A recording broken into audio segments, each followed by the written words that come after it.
We all gotta do it. Like we all gotta do it. Really? You do. Oh my gosh. There you it's go. So cliche because I don't like to be a part of the group. I haven't done this in a year, I think. I haven't done this in 2 years, actually. But it felt good to do it again. It felt good. Feel it though. You know what I'm saying? Like, you know what I'm saying? Black. Black on black on black. There you go. Sort of black. Forever. You know Wakanda forever. Wakanda forever. You go higher. There we go. What's up, everybody? Cinefolks Worldwide. Welcome to the last episode of our Black History Month Artist Showcase honoring the late, great Chadwick Boseman, surrounded by our family here. We're doing Black Panther. You know what we're doing today. All right. So I'm your boy, Jay Alonzo. With me, of course, is Danger Neff. And then we got family in the crib. So below me, got my man Duval and Brown for Cinema Rehab. What up, bro? What's good? And right here, the queen of Beat Network, Rach da Gem. What's going on, darling? Hey, everybody. How y'all feeling? Great. How you feeling, Rach, after that Mortal Kombat trailer? I feel my heart rate is up a little bit. I'm a little hot. It's definitely something that I will want to see in theaters. Like I can't watch that at home. I gotta go to the theater. So I might. Amen. All right, so let's just get on into it. So before we cover today's movie, we decided that we were going to cover the Mortal Kombat trailer, in which we just watched Rach watch it for the first time, and it was the most reaction I've ever seen out of her. It was the most reaction. I've known her. She looked stressed out after it was done. I've known Rach for a little over a year now. It was the most reaction I've ever seen out of her. One thing about Rach that I have to commend, she does not wear her emotions outward at all. It's like if she saw it a minute ago, oh wow, it goes. Ooh. That looked violent. It was a lot of blood. Yeah. Yeah. So all right. So Rachel, let's start with you. Mortal Kombat trailer. What did you think about it? I thought it was dope. Like I'm here for the arms. I'm here for the blood. I'm here for the stereo knives going through body and coming out. Like I gotta be in there. So amen. And not just that. Like Sub-Zero stabs dude. His squirting blood, freezes squirting blood to a dagger, stabbed him again with his own shit, and then threw it through an ice that he just built right then and there. Yeah. Dope as shit. That's a lot. It was a lot to process, but it needs to happen. This needs to happen. This movie needed to happen. Duval, how you feel about it? Duval, how you feel about it? Me and Jay, this was on our list. We did a top 10 video, by the way, if y'all guys want to go back, of our films that we really thought were going to be standout films of 2021. Mortal Kombat, that trailer lived up to the expectation. If you play the video game, this thing has been out for 20 years now. It's violent. So you can't have a PG-13 Mortal Kombat. You just can't. You have to have a rated R Mortal Kombat. So the fact that they had a red band, restricted, violent trailer, hats off to Warner Brothers. They're killing it on that one. I'm definitely going to see that in movie theaters. I needed that. What you got? There's a lot to like on it. They clearly took inspiration from the later Mortal Kombats more than some of the earlier ones. Yeah. Especially with the freezing and then restabbing with your own blood. I'm pretty sure there's a character that actually does that. And it's great. It's going to be violent. Look, you're going in there for the violence. You're not really going in there for the story. They got a guy by the name of Cole. Don't just, that's not who I would have named my main guy. I wouldn't even call him Dave. It was just you might as well call the only slight worse way they could have gone with that name Cole is Keith. And that's his name is Keith. You got washed up by a dude named Keith. Not Keeper, but Keith. Bro, honestly, when you watch the trailer, it's like Sonya Blade's there, Sub-Zero's there, Scorpion's here, Cole's here. Right. Cole's here. And it's so great. Their birthmark, Cole. First off, who the fuck is Cole? That's the thing. Cole is this. Cole is this You mean Johnny Cage? No, Cole. No, I mean Cole. Who the fuck is Cole? But wait, no, I know who Cole is. He is the actual stunt double to Johnny Cage. He does his stunt double. I just don't care for the fact that you got this Asian mixed guy. Let's give him the widest name we can think of. Let's call him Cole. The way you He's Filipino. He's Filipino. He had to grab a colonizer name when he came over. You know, colonizer. He landed on Cole. Cool. All right. I knew an Asian girl named Jenny. That's the name she chose. But that's different. That's a little different. Like it could have been worse. He could have called himself like Hershey. Hershey? What? Or Herschel? Is he Pam Grier and Herschel? Is he Pam Grier and Escape from LA? His wife's name's Bertha. You know, it could have been. You know, it could have been that whole thing. But he's cool. But my overall thought of the trailer, I thought the trailer was very well done. Number one, and that Sub-Zero technique, that's an actual fatality from the game. Yes, it sure is. I thought the way they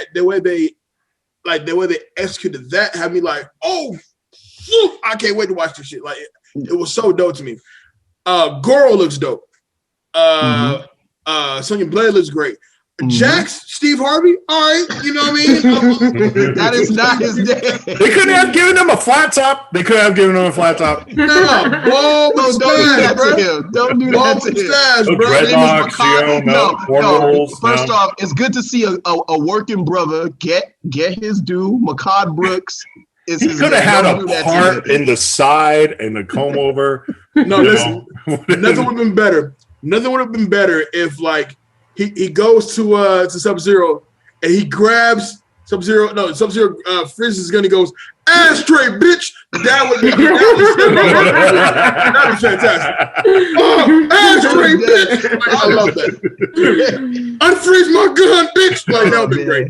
So the internet's mad because they don't see Johnny Cage, but I have a theory that Johnny Cage will show up in the sequel. It's Cole. Cole is not fucking Johnny Cage. It's Cole. Johnny Cage winds up being the stunt double to Cole.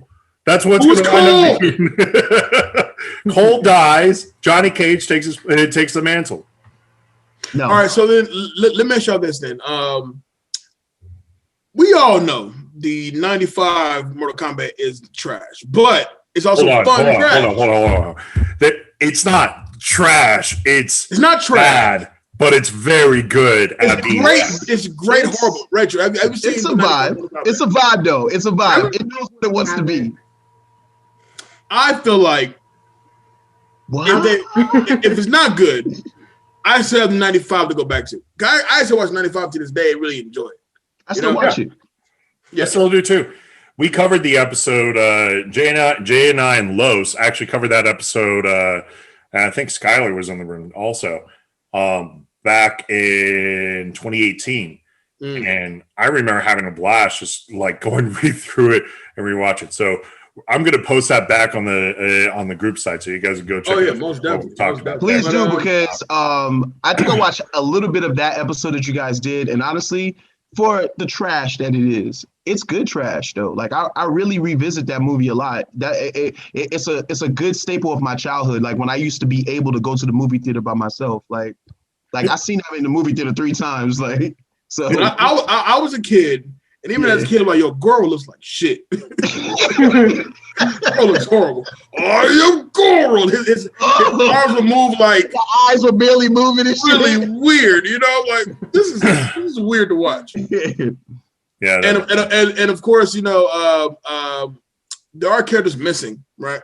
But I like Duval said, I feel like there's gonna be, if it works, there could be a Mortal Kombat cinematic universe coming our way. Like I would love a Scorpion Sub-Zero movie, just them two going at it. That'd be dope. Got a very best of the best vibe. But what's crazy about this is because they recently just did an animated movie. It's rated R, it's violent, it's dope. It's called Scorpion's Revenge. Awesome movie. Watch it immediately.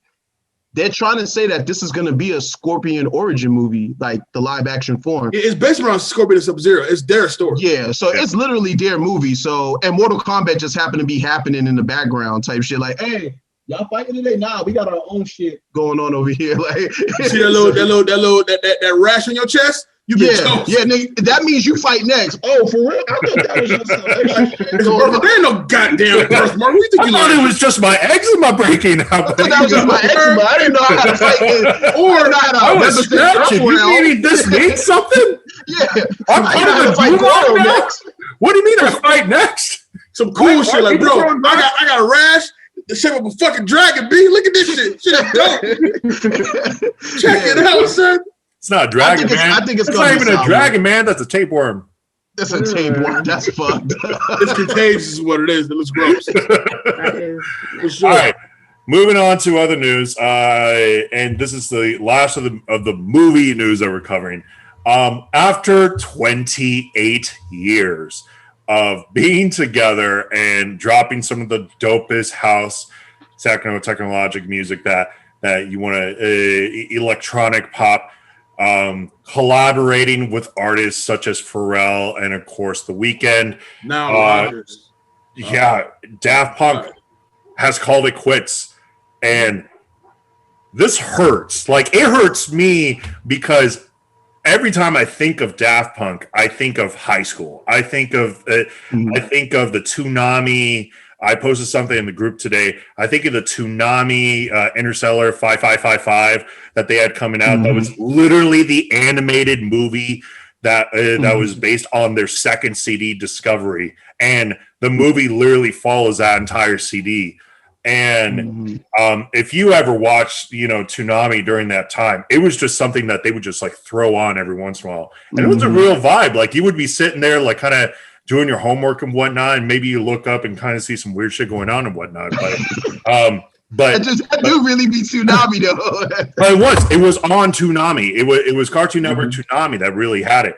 But Daft Punk had such huge credits. The Tron Legacy soundtrack, they dropped it, made it into something incredible, and it almost take on its own fan base. Like the Tron Legacy soundtrack, you have fans that are Tron Legacy fans, and you have fans of the Tron Legacy soundtrack just by itself because of how good it is. These are the facts. Even their later works, which I wasn't the biggest fan of Random Access Memories, but it was still good to see them like collaborate with a whole bunch of artists, and you could tell that they had all the respect in the world to do so. For them to call it quits, and basically they're calling it, they're basically saying that they're retired at this point because they just don't have the spark anymore to make the music. Amen. It hurts. It hurts. Solid to you that you're actually doing this, but. This hurts like, and I may be reaching. This is like when Milli Vanilli were fake. Not even close. It hurt. Not even close. This hurts like an artist that you've always enjoyed passing on. Like Daft Punk has given us soundtrack, not just movie soundtracks, but soundtracks to a vibe. Like today, I made it my main goal. When I worked out today, my soundtrack to my workout was going to be Daft Punk. Going through One More Time, Harder, Better, Faster, Stronger, the Discovery album, the Ram album. Like, these dudes have made bangers, premium bangers. Bangers. Like, bangers. And for most people, it may be their cup of tea per se, but Daft Punk has scored some of the most dopest moments in life. You know what I'm saying? Like, when you hear One More Time now versus, way back when, you got more appreciation for that shit now. Yeah. The Tron soundtrack, I'll go right to the res, no problem, and vibe out for a second. You know what I'm saying? That's my joint, yo. I was doing my walk in the park. As I was doing my walk, I'm just walking with a strut, like, you know what I'm saying? It felt good. You know what I mean? So to know that we were there for this incredible duo, and not only that the prologue they put out, the epilogue they put out was like, one of them died. The fuck, it's one of those weird things, but it was almost like a legit ending to a 28-year movie. You know what I'm saying? Like, and they put the 93, right? Yeah, I think so. 93 to 2021, like, R.I.P. Daft Punk. That shit sucks. It fucking sucks. Yeah. It sucks for the music game, and I grew up on a lot of Daft Punk singles. I never used to like smack all their albums like front to back, but like the ones that hit, and they were always on MTV. Back when MTV used to show videos, I always was watching Daft Punk video. Like it was always like they were in that top 10. They were smacking with some bangers, and to their credit, a lot of their songs get sampled. Like a lot of hip hop people pull from Daft Punk. A lot of, you know what I'm saying? Obviously Kanye, like the greats have pulled, you know, so it's crazy. But in terms of soundtracks though, the Tron Legacy, in terms of a movie, Disney, where the fuck is my sequel? That soundtrack is awesome. Like front to back, it knocks, and it tells the story of the movie, and all those songs were placed perfectly. So that's something that I put on just cleaning the house sometimes. So yeah, I'm sad that they have to call it quits. I'm hoping it's amicable. I hope it's because obviously artistically they have nothing else to give to the game, and I think that's the best time to leave. Like when you just can't offer anything else. I mean, clearly it's amicable. They made that video. Like, all right, so clearly it's something they both did together. Right. So I can't say that it's a beef between them, but yeah, I don't want just the idea of two homies that never show their face beefing is just funny to me. But obviously, I'm happy that they did give us those string of hits, and their music is timeless. It will always get spins in my house. So, Rach, are you a Daft Punk fan? I can't say I'm like a fan. Mhm. I definitely have heard their music, and I feel like their music is something that's like played in the background, and I didn't notice it was them, and I'm just like, that's them. But now they're on my list to check out because, you know, now I want to know exactly what they did, but I do know some hits they've made. I remember when they was winning awards on MTV, and so, and they didn't show their face, so that was super interesting. Yeah. I was always like, why won't they show their face? But I guess it's just like Marshmallow. That was like part of the mystique, though. I like that. Yeah, like for me, it was you know, there was a meme going around on Facebook, like, you know, about your concert experience, and at the end of it, it said, which one would you have liked to see? I would have killed to see Daft Punk live. Funny enough, Daft Punk only had 2 concert tours. They never. That would have been dope. If anything, they played like festivals. And like the early 2000 festivals that would like randomly pop up. Not how it will be when all this COVID crap is over. Right. You know, when all the festivals come back and whatnot. But they weren't really well known for tour. But from the bottom of my heart, I'm gonna miss you. I'm gonna miss Daft Punk. It's painful to have it let go, but I'm glad I got to experience it when I did. We're in the era of Daft Punk, so for that, I'm grateful for that. It's a good time to be alive. Today's movie is our final one for this. This month has been so dope, man. I've enjoyed this shit. Yeah. It's to honor artists like Chadwick Boseman and to really go back to the legacy he left behind. What better way to close out this month than the incomparable Black Panther? Original release date February 16th of 2018. Shares opening weekend with Early Man, Loveless, The Party, Nostalgia, Black 47, and Samson. Seen or heard of none of them shits. Right. We didn't know. Early Man. I was like, ooh, they had a superhero movie come out. Like, what are these? Who was Early Man? But that goes to show that people knew Black Panther was coming. Let me say the fuck out of its way, because Black Panther was coming. Oh yeah. Production budget $200 million with a box office total of $1.347 billion, 97% on Rotten Tomatoes to this day. Rach, is that a fair score? How many? 97% on Rotten Tomatoes. I think so, yeah. Word. I think it's fair. How you feel, Duval? It should have got 100%. But didn't you tell us you didn't care for the movie when you first saw it? Absolutely, and I'm gonna tell y'all my reasons before y'all roast me and kick me out of Wakanda.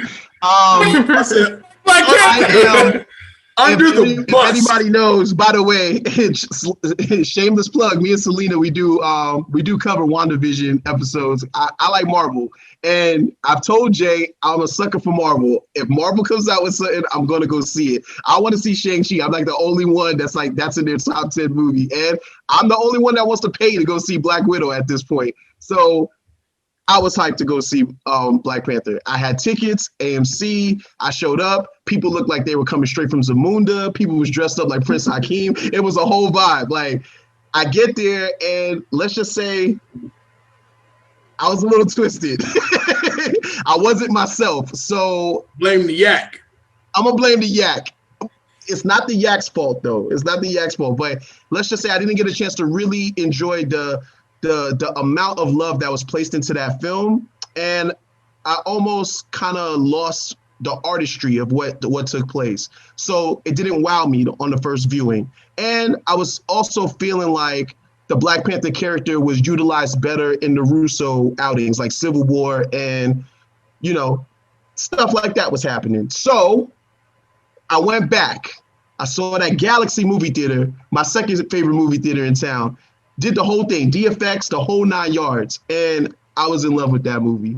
I was already in love with the soundtrack, but I was in love with the movie, like the way it was shot, the choices that were made, and also kind of not depowering Black Panther, but making him kind of take a back seat to the world that they were building, and obviously the villain, Killmonger. So I got a chance to enjoy the story that they told a lot better, and I will give it 100%. I don't think if you're already giving it a 97%, just give it the extra 3. It's well done. I mean, the extra 3 could be from various reasons. So for you, Duval, it wasn't initially 100%. No, initially, it sounded like it was probably closer to a 40. Ooh. No, it was a 75. I had it like all right, we don't got to go, I don't, it's not in my. You don't got to go back. That's like a 40%. Tell us your first experience with Black Panther. Oh man, I took my black ass to go see Black Panther at a black movie theater, wearing all black, okay, with my black friends. Amen. And I'm black, yo, and I'm black, yo, and I'm black and I'm black and I'm black, yo. That's how it felt. It felt like the family reunion that you always wanted to go to. And you knew when you was going to go see Black Panther, you about to see some beautiful black people dressed to the nines. Okay, beautiful. I wore my heels. Okay, beautiful. my heels actually had how the spikes look on Black Panther. So they actually had that around the ankle. They were gold. Like, it was popping. Okay, I had it going on for the night. And so my first experience going to Eclipse Theater was amazing. I just felt like people's reactions in the movie theater wasn't what I needed it to be, because when those black men came out, M'Baku, I was looking out around the theater like, does anybody see this shit? They come out barking too. I was like, who are these black men? Like, I was just like way too hype. I was patting my friend like, look. And I was with guys, so they really didn't give me the reaction I was looking for. But it was great. And then I took my kids to go see it at the drive-in after that, and they loved it, and we got it on DVD. Like, we're fans, okay? Gotcha. And it was an amazing experience, and I just love to see like all the black people show up for something. And it's kind of annoying how people tried to like downplay and say that we were doing the most, because Wakanda is not real and we know this, but I just feel like it was a moment in time that we got to celebrate who we are. Yeah. Dave, what was your first experience with Black Panther? Well, I'm so glad you asked my opinion, sir. It was a quiet evening. I had a chicken parm, right, with a glass of milk. Ugh. Man. I went opening night. I went with one of my other friends, and it was definitely celebratory. It was definitely an experience to fully be there. Y'all were loud. I was frightened. I feel attacked. Did you say y'all? I feel mad attacked. No. Listen. We earned that. Continue. No, to be fair, it was something that you had to be there for. It was. I don't know when's the next time that experience will ever happen. Blade. Where Blade 2 was a vibe too. My theater was loud. The new Blade. Oh, the new Blade. Oh, yeah. Mashallah Ali's going to get it. We'll pull up with Mashallah Ali. I don't know when's the next time that experience will happen, where it felt like the entire audience was so integrated into what was going on, and it was a celebration really of the people that this movie represented. And that's huge. I mean, I'm white. My culture is, TV dinners, so it's not like when they finally drop, the history of Ronald McDonald, I'm pretty sure we're going to be super lit, yo. I don't know. I saw that Michael Keaton movie. Yeah. Y'all colonizers stole that as well. I was like, see, here we go. It was absolutely amazing. And I was very happy to be a part of that. I only wish that more people could see it from the light of how amazing this experience is. Because if you really think about it, this is my whole thing with Black Panther. It is the first movie to celebrate Black culture that does not involve sports and it does not involve slavery. Amen. It doesn't have to involve a civil rights act. It's just Black people being awesome and building an awesome Black culture in it and having that great representation. Amen. So many of my white people, I'm not claiming them, but so many other people, so many other people that can't see that is because it's not such a big deal for us because we already got it. Like, it's like, oh, okay, well, we're already quote unquote awesome. And so we don't appreciate what we have there. That makes sense. But Black Panther instead turned it around and said, let us be great. And it was great, even when dropping the colonizer lines, which I'm like, that's just another racial slur, but finally couldn't have made any better. I 100% agree. My experience with Black Panther, I've seen Black Panther in theaters, I want to say 3 times. First time was with I think it was on a date, and second time I took my daughter. And now the second time for me was the more of the eye-opening time. I took my kid. It was actually me, my daughter, and my mom's went. And just like Rach said, like you get there and it's just like Black Panther became an event film. You know what I'm saying? 'Cause it was really. It wasn't the first of its kind, but definitely for this modern day era generation, like this is something that we can take our kids to.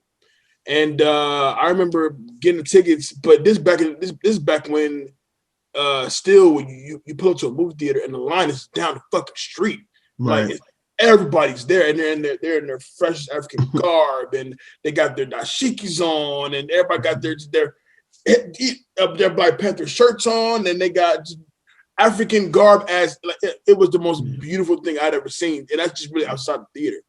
And then you get inside, and the movie starts, and just for the experience, I'm like, oh, this is dope. But when the movie begins and it goes, I remember looking at my kid a lot, and my kid was just super into it, and really realizing at that time granted, we had Blade. Cool, but this was like the first time like our children and our kids now can now see someone that looks like them on screen as a superhero, not as the rapper, dancer, drug dealer, athlete. None of that. I'm a superhero too.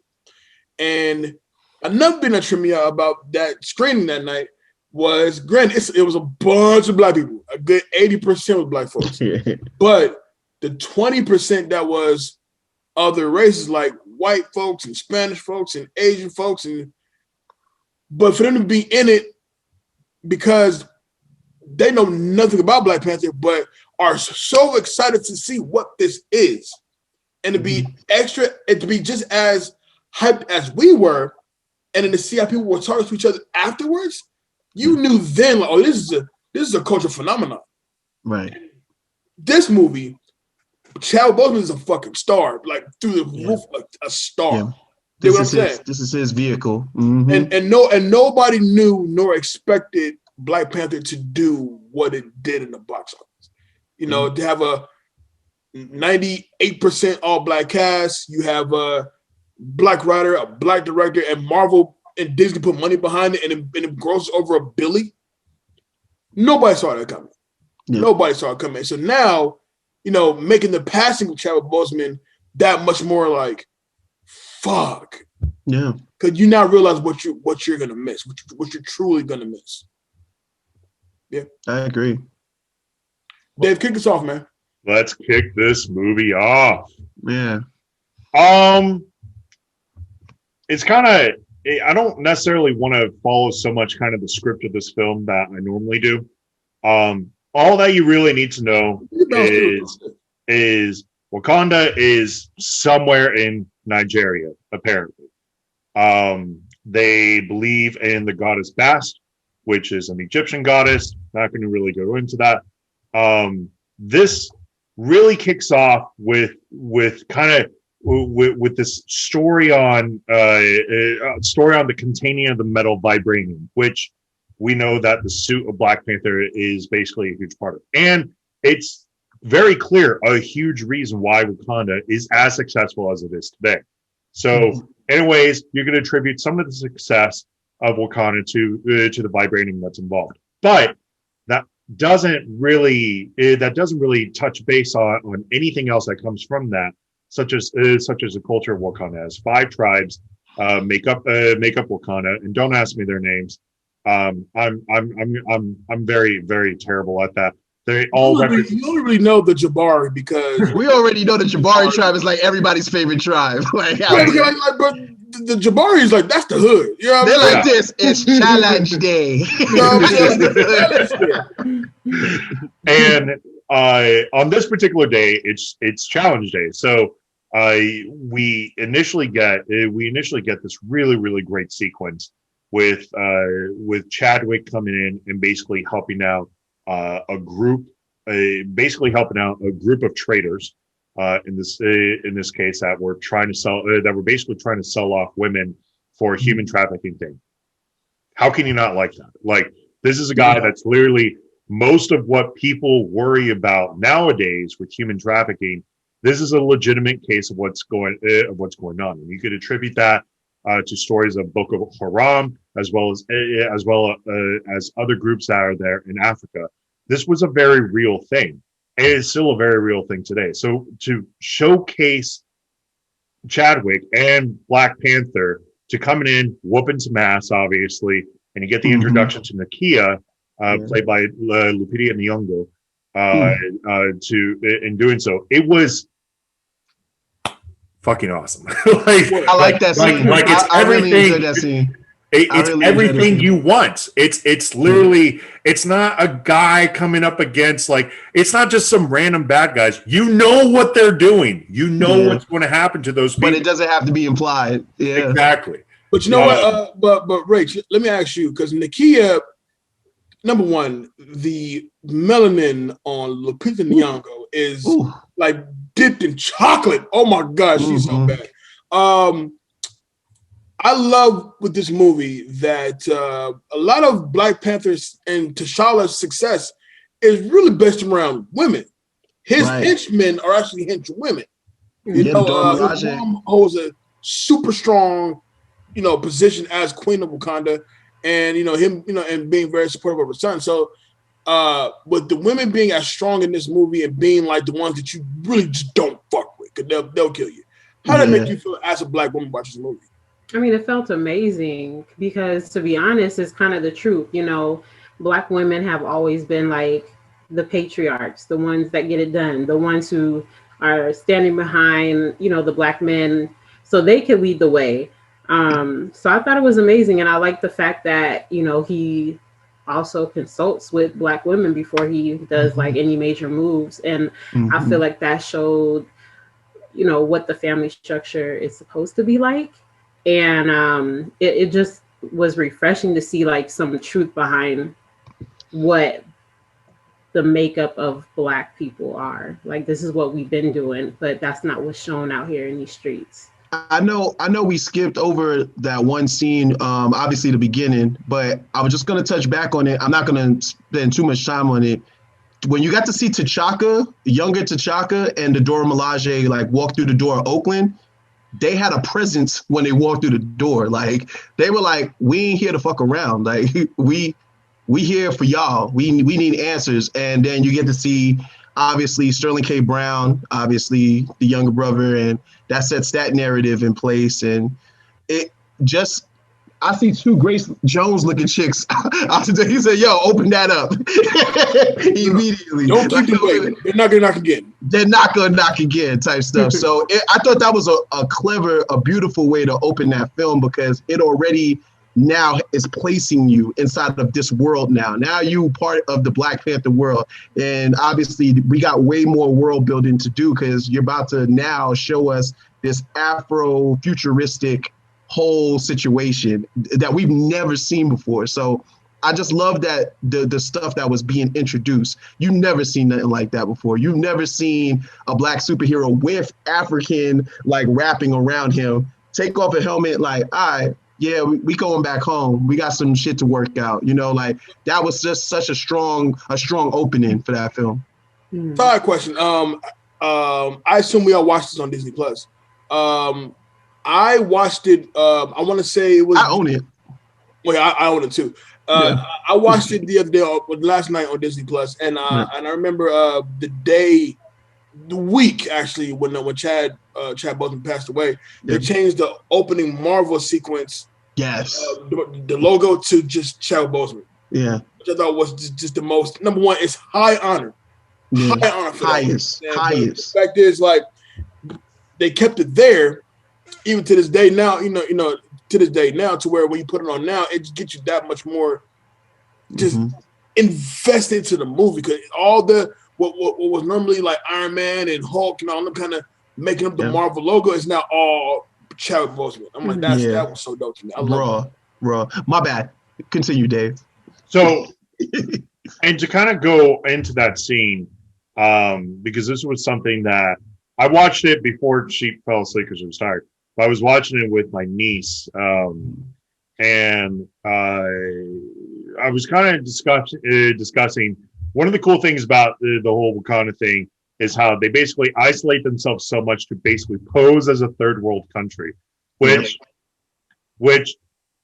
I'm not sure how many third world countries you guys have actually been to. I'm going to tell you right now, some of those third world countries really should not be considered third world countries. Like they have the things that they need to get by. It's just kind of a funny way that they kind of pose themselves as that. When they decide to isolate themselves, this movie goes back to 1992, and it is in 1992 Oakland, which is like that's like the heart of like LA riots, California, like everything was changing, like right there. It was no, they were in Oakland. That was Black and Panther. Oakland. And I had to explain to my niece, because she's not aware of the LA riots, what the LA riots were at the time. And obviously Oakland and LA are far apart, but I said this was something that really spread like wildfire throughout the entire nation. And it's only been building up until this point until last year, obviously. But this was very clear, like what was kind of going on at the time. Anyways, back to the movie. Wakanda's King T'Chaka visits his brother N'Jobu, who's working undercover in Oakland. And T'Chaka accuses N'Jobu of assisting black market arms dealer Ulysses Klaue, played by Andy Serkis. And I don't really recall Andy Serkis ever having so much fun in a movie, because he's having a blast. Like wilding in this movie. He's all over the place with how insane he is in this movie. Because I remember him in Age of Ultron, and he was super serious in that. He wasn't, and he was more insulting. This one, he's just like, I'm here because I shouldn't be around. Like, He's so dope. Just fast forward real quick. We get to the casino scene, and Ross, he goes, Are you dropping a mixtape there? I see the SoundCloud link. You know my SoundCloud link? You know SoundCloud like that? Oh shit! I wonder, was that written or was that improvised? Yo, if he improvised that, that was so beautiful because even Everett Ross was like, "Dude, I want to listen to your music." He's like, "I don't you know what SoundCloud is? Everett Ross. For like one of his homies to like just give him a mixtape or some other shit. Yo, pass me a CD, bro. I got you. Like, yo, you need that. You need that loud pack. Let him get that. So Njobu's partner reveals himself as Zuri, who is another undercover Wakanda, and basically confirms T'Chaka's suspicions. In the process, a fight kind of instigates between the two of them, and T'Chaka kills him with panther claws in the middle of his stomach. And it was definitely a little shocking because it was actually something I was really worried about with this movie. So much praise of the culture of the movie, but this is also something where this wasn't he acted as judge, jury, and executioner there, right? On something that was very touchy. It didn't have a lasting impact with the film, but I was curious, like, what did you guys think when you first saw that? Did you worry that this might have hurt the film because of that? No. Well, correct me if I'm wrong. We don't seem to actually kill. What's his name again? The brother. Njobu. We don't actually see him kill him until once. Later on down the line, they just showed the scuffle, and then then you get to see young Eric. Obviously, it's more of a surprise later on once we find out what actually took place in the apartment. Right. Later on in the movie, I think it works great as a. It does. But you know, something took place, and you didn't realize that the kid that's looking up in the sky, we see those two flashlights take off, was a young Eric Killmonger until later on in the movie, which I thought was presented very well. Now, fast forward. Hold on, a cheat code. I watched this again, and I watched the audio commentary. And in the beginning, the story that's being told is being told to Killmonger as well. Continue. Right. Now, the part that I want to get Rach's take on is funny because in the theater, this scene went off like, black women, y'all nasty. I'm gonna say that right now. So it's Challenge Day, right? And it's the most. I think the way it's. You're not gonna get into like the intro to Wakanda, them going into the trees. You're right. One of the best parts. You're absolutely right. That's what I got to say. First of all, they like go into like a random set of trees, which I had so many questions on. Like I'm sitting there and I'm like, what if you got the wrong tree? Like, are you guys just crashing? Like, is that what's going on? Come on, man. Come on, man. Batman has an actual cave. And at the end of the cave, what's at the end of the Bat cave. This one has a random parrot that's like flagging them down. I'm glad Dave said that, though. The only reason why I'm glad Dave said that. Find the albatross nest and take a right, and you'll go in. Dave makes a point. They won't crash, but it was funny that in Infinity War, they all were in the ship, like Captain America. They looked shook. They were like, I hope you are right with these coordinates. We are about to crash into a tree. Thank you. I'm not blind to that. Anyway. When in actuality, the same person like, yo, where's the parrot? He's late. Right. The parrot's late. So we've been circling for 10 minutes. I gotta get gas. Like, where's this parrot? So when they finally go in, a force field practically opens up, right? Or they enter in through this force field, and it's this glorious, futuristic, whole bunch of blue and black. Surrounding the area, you got ships flying around, just carrying stuff all over the place, all over the city. And you can really tell that this is a thriving city. This is a real thriving culture. And as a land, you get the introduction to the rest of the family. Angela Bassett. Starting off with the Queen Mother, with the best black actress, in my opinion, to ever grace the screen. Angela Bassett in all whites and all of her beauty. She still looks amazing to this day. Beautiful. And you also get to the introduction to the biggest punk in the movie, Shuri, who also just so happens to be the smartest person probably to grace the MCU up until that point, and actually probably still is at this point. She currently is, in my opinion. I mean, the whole thing with WandaVision, them trying to figure out how to put Vision back together. I'm like, why don't you? She was about to do it. Like why don't you just call Shuri? Like, she probably would do it. When she even steps on Bruce Banner in Infinity War, she was like, "You didn't think to do that?" And he was like, No, I didn't think to do that. Like, she's like, "All right, yeah, you can get out my lab. I got him. I'll take care of it." Like, you also get the amazing introduction to Daniela Guerrero. Man, I hope I said that right. Denai Guerrero. See, I I was going to get that wrong. Denai Guerrero. Just call him Michonne.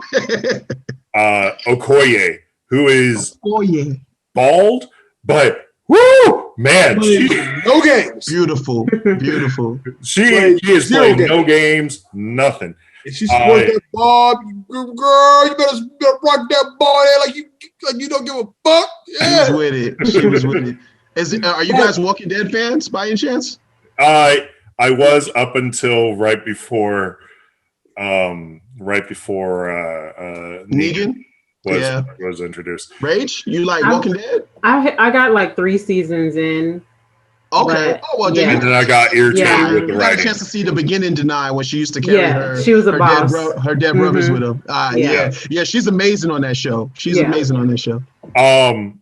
And this is obviously following T'Chaka's death, and it's Challenge Day. T'Challa has returned to Wakanda to basically assume the throne, and it's kind of a weird tradition. Like, I feel like it's a weird tradition because I was like, we did this in America and we lost good people because of this. Like, Alexander Hamilton died from this shit. You know, why is this an option? Couldn't you just do diplomacy? And then I was thinking, then I was thinking, why don't we do this today? I would love to see Biden and Trump fight each other, for the throne. Like, I want to. They almost scrapped at the debate. I forget the debate. Just put like a stick and see who survives. Just break a stick in half. I wanted to ask Rach because the story that I had in the movie theater was it is Challenge Day, and also just to shout out Daniel Kaluuya. This movie is filled with fantastic outstanding cast. You know what I'm saying? Outstanding cast. But they show him getting off the ship, and all the tribes are there, and it's shot beautifully, and they're all doing their backhead bounce with whatever they do. And what is this though? Like are they is there a beat that you're supposed to follow? Because I would feel awkward. I feel like every time we see a fight now, we got to be in the background like this. I would feel awkward if I had Parkinson's disease and I was just doing this. I wasn't really sure because Michael J. Fox has been in the news lately, so I had to go to the Parkinson's. I don't. Whatever. All right. Anyway, so, but the way that scene is set up like for Challenge Day. Challenge Day looks like some dangerous shit off top. But all these tribes are there, and they know they're there for Challenge Day, and they know you can take on the king for the throne. But they respect T'Challa and they respect T'Chaka to the point where we want challenge. Like we like what you're doing. We want challenge, right? So you think it's going to be all good. Then you hear the right? And I remember being in the movie theater and cut to the cave when they're walking out in their white ash and barking and shit. And I heard 3 women, as soon as M'Baku shows up, like, girl, he can back out. I'm like, nasty asses, right? So, Rach, let me ask you this: when the M'Baku shower first, nope. when M'Baku shows up, what were you thinking at that time? Like, at what point were you really into the movie? I mean, from the beginning, but this helped. It definitely helped a lot. If I was planning on leaving at that point, I would have stayed. I would definitely made my decision to stay. I think this right here should be like maybe that extra 3% they was missing on the 97. It was everything. Like, it's my favorite part of the movie. That's an awesome scene, by the way. It is. At this point now, Zuri is now played by Forrest Whitaker, and Forrest Whitaker does a fantastic African accent. I like the Hey, wait. Of the Black Panther. Of course he does an excellent African accent. He was the last king of Scotland. He was. He so was. Man, no.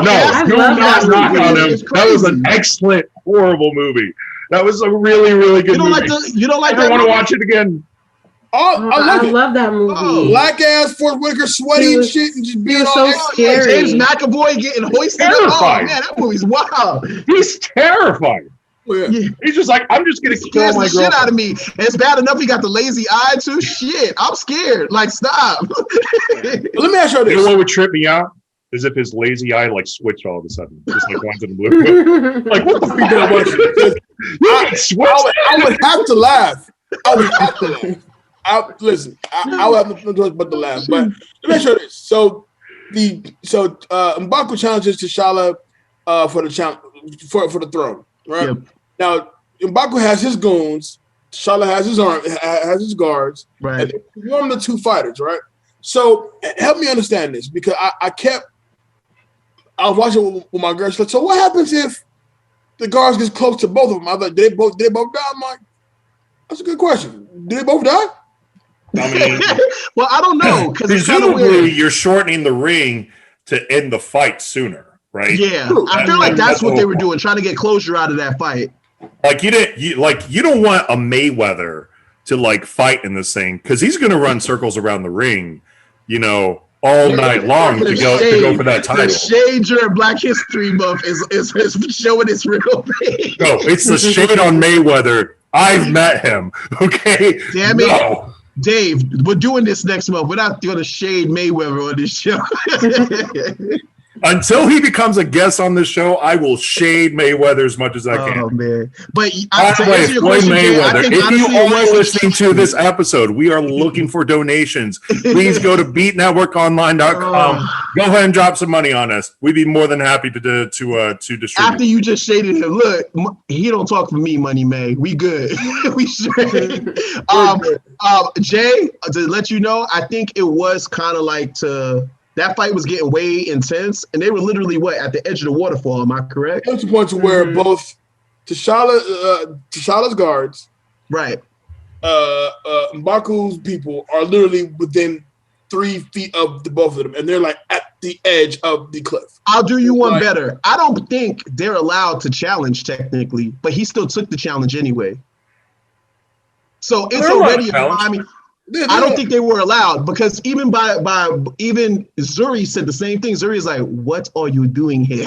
Like, what are you doing here? Like, y'all not." But he's one of the 5 tribes. Yeah, they just never pay attention to him. Oh well, I look at it like this: just the fact that they were even grimy enough to even start zooming in closer on them, that's not probably something that normally happens during these things. You know what I'm saying? So I don't think this thing has rules to it. They were the Harlem of the New York City boroughs, okay? Like, nobody expects them to show up until they show up, all right? Most people Queens, they talk Manhattan as the white people shit, and then they talk about, Brooklyn, right? If that was Lower Manhattan, trust me, that was the Bronx. We didn't allow the Bronx to show up to this shit. It wasn't even Harlem. It was Staten Island. It was Jersey crossing the water to come with us. It was Hackensack. I'll say this about this scene, about the actual fight itself. It's a very well choreographed fight. I love that fight. Huge motherfucker. So I can imagine beating him must have been a challenge. But the one part I don't care about in this scene is as T'Challa's in this weird Mortal Kombat like stage, and it cuts to his mom. Show him who you are, right? Which wasn't a corny moment. The corny moment came in when he goes, "Oh, I'm throw the damn towel." Like nobody asked for your number at that time. Like you didn't spit your whole profile. That sounds like you just getting stabbed in the arm. Obviously, your adrenaline's running high. The last time I'm gonna tell you what my name is. Oh, my name is waterfall fight. You would rep your crew. you put that on your set if you was losing the fight. Like what Jay's really saying. That work,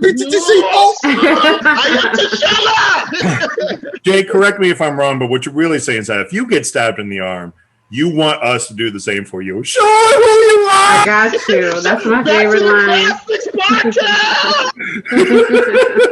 But in actual, Jay starts kicking. He doesn't even start throwing fists. He just starts kicking. In actuality, like you better run.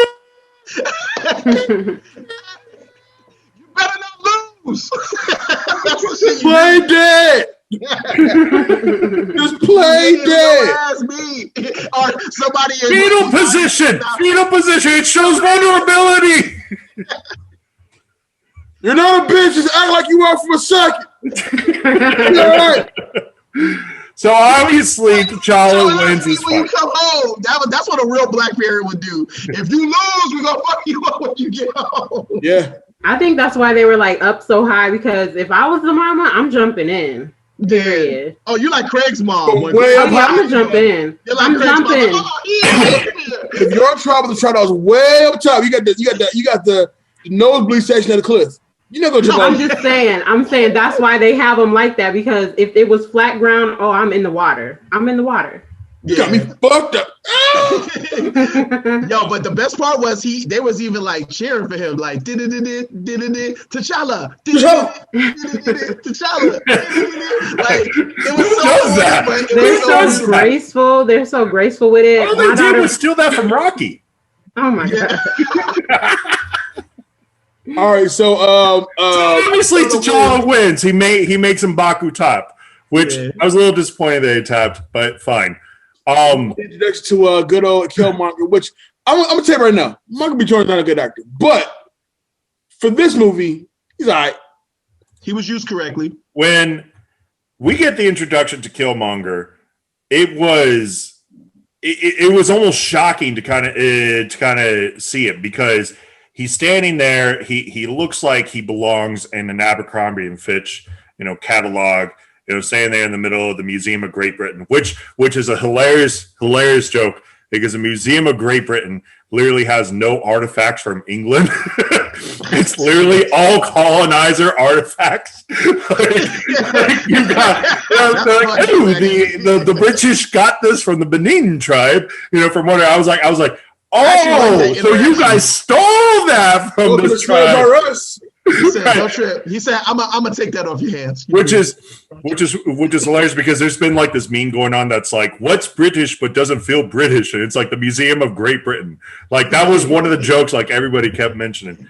And Killmonger's over there, and he's asking all sorts of different questions about what's going on, which is clearly, and really, it's not Killmonger, it's Eric Stevens, and he decides to steal a Wakanda artifact after it was attributed to a different tribe. Right. And he decides to steal this Wakanda artifact. And he has help from Klaw, which it's there's something that Duval kind of said that does kind of make sense. This isn't my favorite Chadwick performance. I think he's good, but I think he's very much outshone by a lot of people.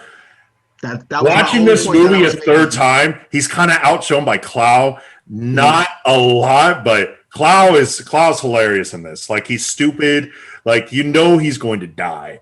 He has a hand. I'm not going to take that from Chadwick. Had a role in this, and he played it beautifully. He did. T'Challa. He is fucking the Black Panther. We're not going to ever take that from him. But when you have a star-studded cast with this many characters that are so dynamic, And just like Jay said, like Michael B. Jordan isn't like the best actor in the world, but for what they gave him, he killed it. He killed it. He left a lasting impression on you. Like you almost kind of agreed with the villain. No, his reasons for doing what he did, you kind of agree with him. You was there. He was fucked up, but I kind of agree. But Claw was there to eat up scenery. Yeah, he was there to chew that shit up. So yeah, once you start seeing performances like that taking place, it's kind of hard. You be like, yo, Chadwick, this your movie though, right? Like this is yours, right? Right. So after they steal the artifact, the notification goes to Wakanda.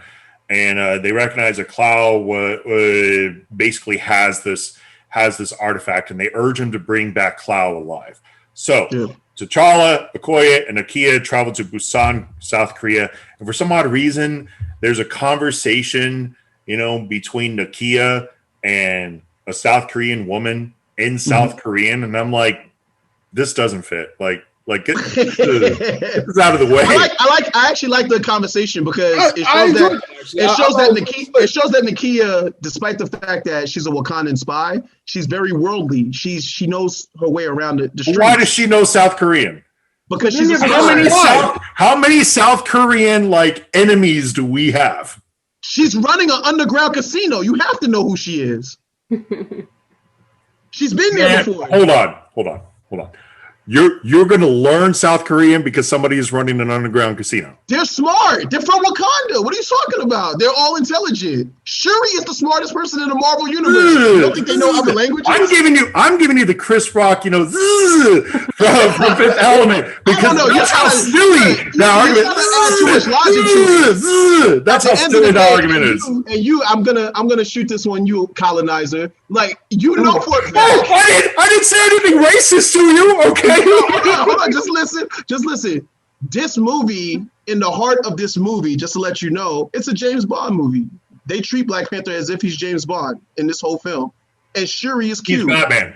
Shuri is Q. In that one scene, he's James Bond. I want to say the whole They are When's spies. the last time he got laid in that movie? Because he didn't get laid. Spies. They go on missions. They are spies, bro. He should have gotten laid by 2 or 3 other women. That was a James Bond mission that they went on. Okay, so the casino. This is what happens.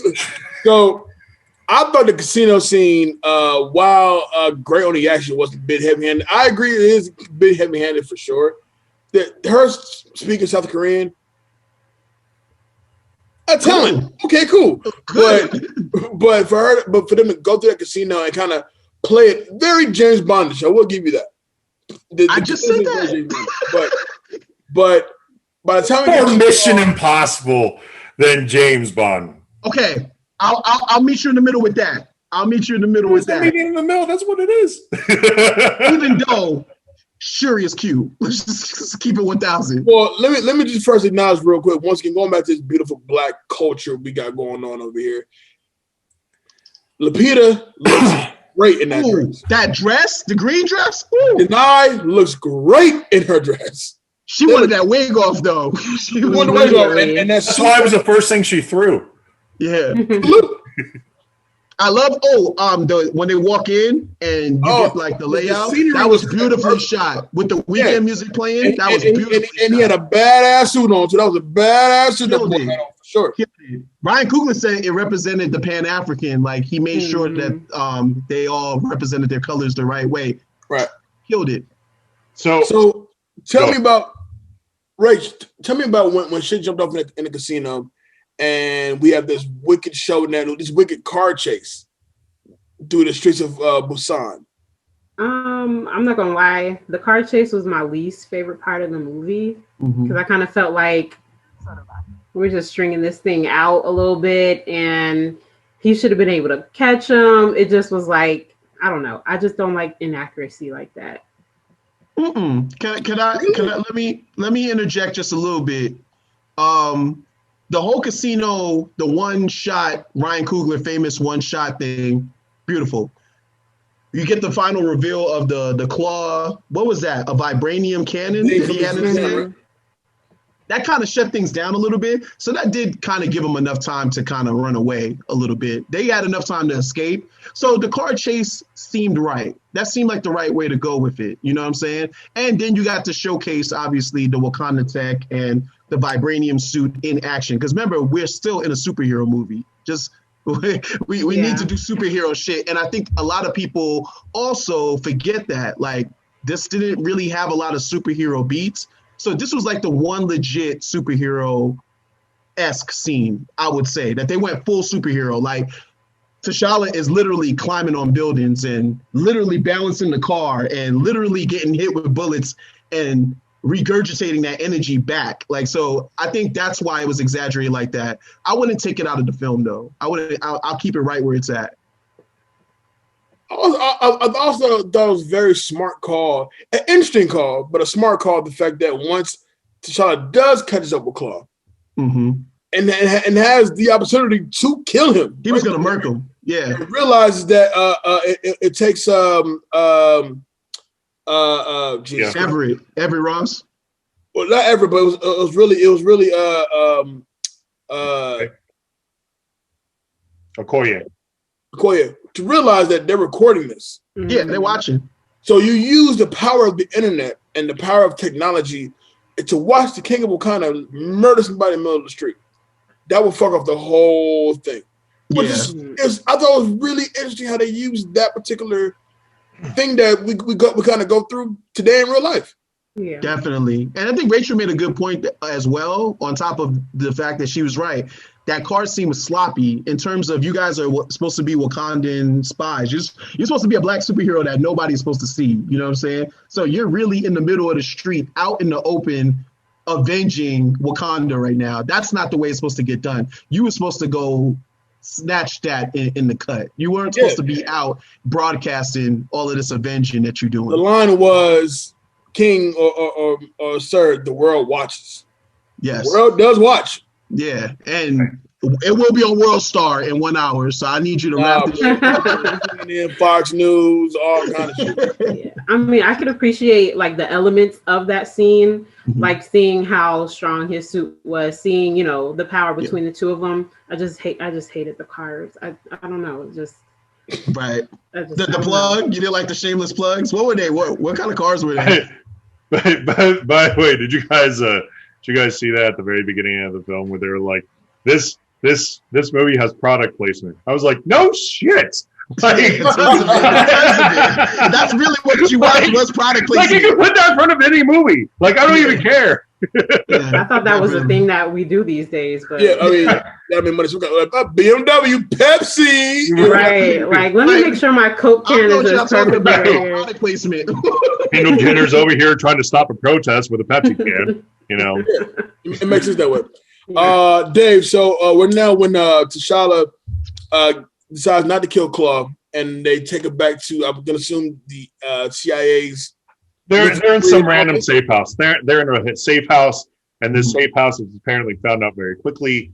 And there's not a lot to really say about this scene. Like Ross and T'Challa are kind of doing this like back and forth. Ross thinks he's in charge, but he's not, because T'Challa's in charge clearly. And I appreciate the singing. Yeah. Andy Serkis. Yeah, I do too. I like that part. Baby, don't hurt me. Yeah, and I was like, that's a good song. That is. Come on. Being in reach, going like a motherfucker, boy. Yo, he was wilding in that movie. I think like he don't get a chance to really wild out because he's usually like an ape. He's usually in motion caption. So they was like, you can do whatever you want in this movie. I mean, when he put it that way, yeah. So he needed all of that time. He's like, I don't get to do this a lot, so I'm going to wild out. I'm going to have fun with this. Yeah. So of course, plans get ruined because Eric Stevens decides to break out Claw, blows up a whole back wall and everything, and starts shooting at T'Challa and all that. That was he literally shoots T'Challa with a grenade launcher, and knocks the dude down. I was like, this dude's seen some shit. Yeah. That was a wild scene. That guy in a Jurassic Park film, he's going to make it out alive, no problem.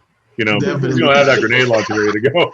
But even like small moments, like as the breakout's happening and the grenade goes in there and like T'Challa dives on it and shit blows. Like it happens so quick. Like oh, whoo, shit, it's been going down. So like it, by the time T'Challa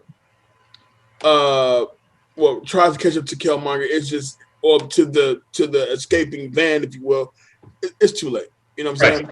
And not only that, but Ross has actually jumps now in front of a bullet to save Nakia, from being shot, and took a bullet in the spinal cord.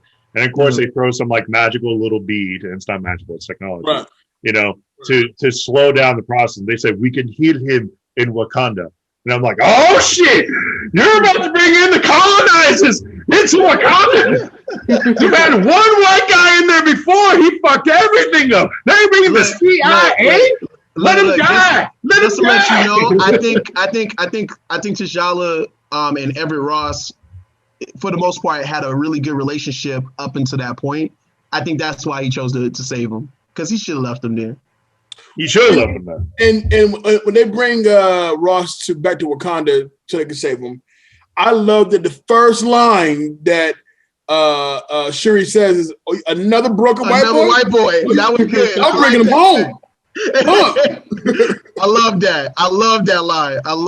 Y'all really bringing him home. All right, cool. Yeah, like y'all really don't play. Y'all really don't care about none of this no more, huh? Right. So from this whole thing, he's getting healed and whatnot, and this is when Eric decides to finally make his move. They heal Ross, and T'Challa confronts Zuri about N'Jobu, about basically what happened, and explains that N'Jobu planned to share Wakanda's technology with the people of Africa around the world to help them conquer their oppressors. So I think that was something was clearly wrong, and I need to be a little bit more clear on that. The reason why this was even brought up is because T'Challa goes, and as he tries to run him down, he notices that as Eric Stevens climbs into the back and puts on the Killmonger mask. I like that mask. That mask was raw. Well, yeah, and I mean, it is what is depicted in the comic, which is why I love it. Exactly. He sees a dropped necklace, and that necklace could only signify that this was a person of Wakanda. So that's why he decided to. That's why he decided to confront N'Jobu. And it's a little weird afterwards because T'Chaka like arrested N'Jobu and then later attacked Zuri and forced T'Chaka to kill him. And this all happened in the past.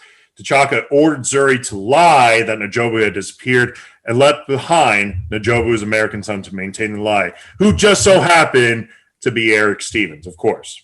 Now, the way that this story is told, like Duval said, it's shot, I mean, top-notch, beautifully. Like the score in the background, you felt that drama. Yeah, like one of the themes in this movie is it's hard to be a good man and a good man to be a king. You know what I'm saying? So things you have to go through and really the sacrifice you have to make in order to be a good king. You know what I mean? So the fact that T'Chaka had to kill his own brother because his own brother was going to turn and kill his cousin, I assume. And I think what's his name? Sterling K. Brown's character again? N'Jobu. I think he knew that what the outcome was going to be. He knew, like the minute he knew Wakanda was pulling up like that, he knew they can't know about any of this. So the fact that Zuri kind of, snitched him out, my boy James snitched him out like that, it was a betrayal and it was heated. And he knew he couldn't go back to Wakanda because it was going to be bad. So in a way, that kill is justified, even though you shouldn't have to be able to kill your brother like that. Like that's fucked up. And then leaving the kid behind is wild. That was wild. And that's where my problem comes into place because, when you really think about it, the various things you could have did, even to maintain the lie and still take the boy with you, to really like at least try to have a different outcome to this because you can only imagine that now that they did leave him there. Shaka's lived with this regret for a long time, up until his own death. You know what I'm saying?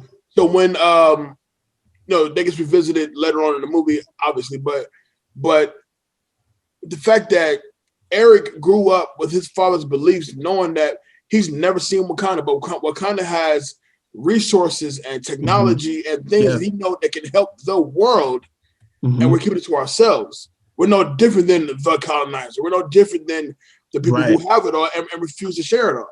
The other thing. Go ahead. I would say that's why, as a villain, Killmonger works, because you agree with him and you sympathize with him. You sympathize with that character. But just his tactics and the way he goes about trying to prove his point is wrong. But you agree with him, though. Right. So the other thing that played into this was Daniel Kaluuya's character. One of the things he wanted Cloud back alive, and this was literally showing that they failed. Why they didn't take Cloud back immediately to Wakanda, is going to be kind of questionable. But also because they had him there before Everett Ross basically got to him, it is something that I would love to ask Coogler, but but that's neither here nor there. But you made a good point. Just the reason why they didn't take him back to Wakanda is Jay said it. T'Challa has a good heart. He's a good man. Like, he is even willing to let. But you can't be a good man and be king. Yeah, he's letting Everett Ross. Ask him all the questions you want, but we're taking him back to Wakanda. Right. Like, he's not one of those kind of kings that's just like, nah, we're taking him back now. Like, he really does work within the system, and he wants to maintain a working relationship with Everett Ross and them. So I understand why something like that was able to happen. And we get this scene afterwards of Michael B. Jordan. So because T'Challa had failed and bringing back Cloud, this suddenly puts this distrust that Kaluuya has into him, which kind of makes sense. Like, it's warranted. Like you can very clearly see that it may be royalty. We may have to like it because of it. But there were moments where your father failed. They weren't saying it, but they were saying it. It was definitely. And here's the thing. Like, this is one of the reasons why I relate to this movie so much. My country, Spain, we're under a monarchy. Like, we have a king. That king currently is not in our country as he's running away from like tax thing, right? So it's one of those things where it's like I understand that no matter how long you sit on the throne, not everybody's going to like you. Everybody's going to have different issues with it. So I wanted that to be. I don't have to cut that out so much in this movie as I wanted a little bit more of the exploration of what it means to actually be king and what it means to actually carry. Because there's a line in our movie, or it's a famous line, and it's like the crown always weighs very heavy. And it's like every decision you make, it affects the future of what your nation is going. I think it was important, though. It was important that they showed that right before they went on their mission to go get Claw, that they had a council meeting about it. Yeah. And I thought that was an important scene just for that purpose only, just to let you know that we don't need you to be out in the streets doing missions. We need you to be king. We need you to be here right now. And the fact that my dad failed to bring this dude to justice, I need to right this wrong. And then, just like you said, the Daniel Kaluuya character, he already had his narrative. He said, yo, you got to promise me you about to bring this homie back. Right, and exactly. We got to bring him to justice, or bring him to us, at least. Do that. So, in a way, I think they did enough to support that narrative, in my opinion. I'm going to say yes, but I think I personally would have shot that differently. Just my own personal opinion. Right. No, I agree. I'm with you. So we get Eric Stevens recapturing Cloud and killing him and killing his girl. Which totally has a name, by the way, in this movie. Her name is Wasabi. She wasn't really a character. Nobody asked for her name, but she totally has a name in this movie. Yo, we got to see a villain at work when he Sandra? Was that her name? I don't know. Bobby, right? I don't think so. I don't know. Yeah, oh man, that was some cutthroat shit that he did that to her. Okay, now and the whole plan that Stevens had at this point is that I am a representative of Wakanda, and I am doing the one thing I'm a Wakandan blood, so it's my birthright to challenge the throne. Not only that, not only did he have the birthright, but he also had Cloud.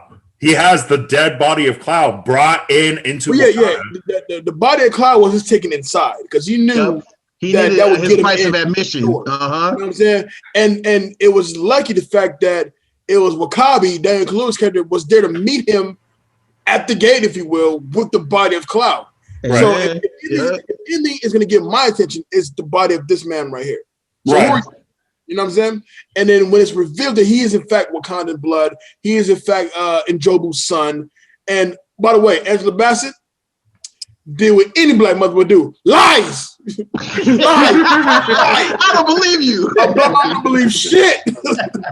Not my son. I don't believe a damn thing. Lies. You got the dude that has the biggest gauge of a lip I've ever seen. You know, he's just like, what rights do you have to be here? I'm like, I can't understand you. I can't understand you, but no, I'll answer you.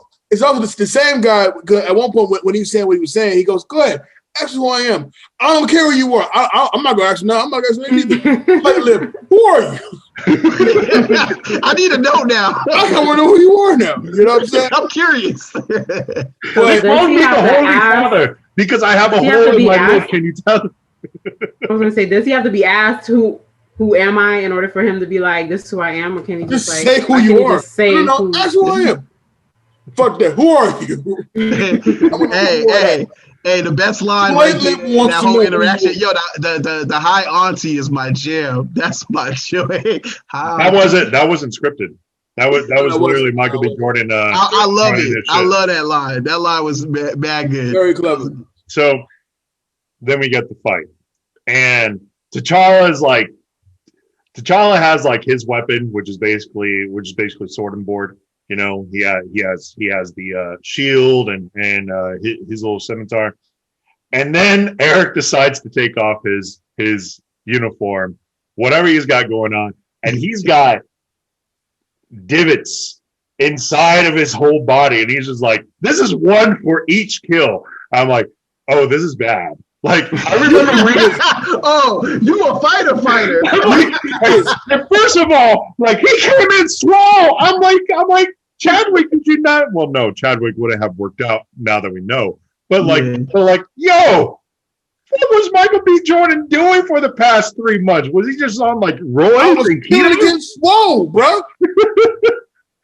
There was a story I read later on of like this girl that like, and this is hilarious. It has nothing to do with the movie, but this girl had apparently the minute that he took off like his outfit, white girl by the way, had clenched her teeth so hard it broke her retainer.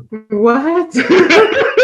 because she was like so excited over it. White people. That Michael B. Jordan paid for her new retainer. He would too. He would. That is your problem. That has nothing to do with me. Oh man. So the fight happens. Yeah, no, go into the fight because T'Challa gets in the early licks, but he starts getting his ass whooped bad. If there was ever a time you really wish you heard the you want that right now. Yeah. Where was that energy at? So bad right now. Mbaku to tag in. Yo, man, do you want to be like my first lieutenant? Hey, you know it's bad when they crying. You know it's bad when they crying. I said, oh, they crying in the audience? He has his stomach slashed. You know, he's gotten stabbed. I'm like, yo, like, is he okay? He about to die. Listen. When he picks him up and throws him over the cliff, that was T'Challa's Ricky moment. He got Ricky. T'Challa! He threw him right over the cliff, and you watched him fall all the way down until he landed in the water. Yo, even the Angela Bassett, like the way she screamed out, like that was like. And which, by the way, we don't even mention he kills Uncle James as well. He kills her. First of all, and I think that's what is Uncle James doing in there? You're not a fighter, dude. Well, he was about to cut. He was about to cut T'Challa's head off. But no, because he realized that this situation is even happening based on what you did. Yeah. So no bully enough to be like, you know what? Don't do that. I did that. Take me. Kill both motherfuckers. Yeah, right. Michael B. Jordan's like, I can take a body count. I got divots. I can put I got space, bro. It's nothing. That part of the movie was so stressful for me. No, this was an incredibly stressful moment because I don't think in any MCU movie that we've ever seen a dude get his ass whooped and die, in the middle of the movie. And now suddenly, and my favorite part about the whole thing afterwards is, as everybody's trying to figure out whatever and how we need to rise up against them. They show the scene in the throne room, and it starts out upside down. The upside down, rotating itself. I was like, yes, that just it was a whole emotion there. Whole emotion. Now that's before or after he goes back to the apartment while it's after the apartment. After the so because he gets the introduction to how, because he doesn't go to the astral plane. He goes to his own astral plane, which apparently is Oakland. Was his dad. Well, that's Oakland.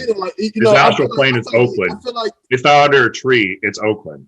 In that ghetto neighborhood. I feel like the astral plane. Oakland is my plane.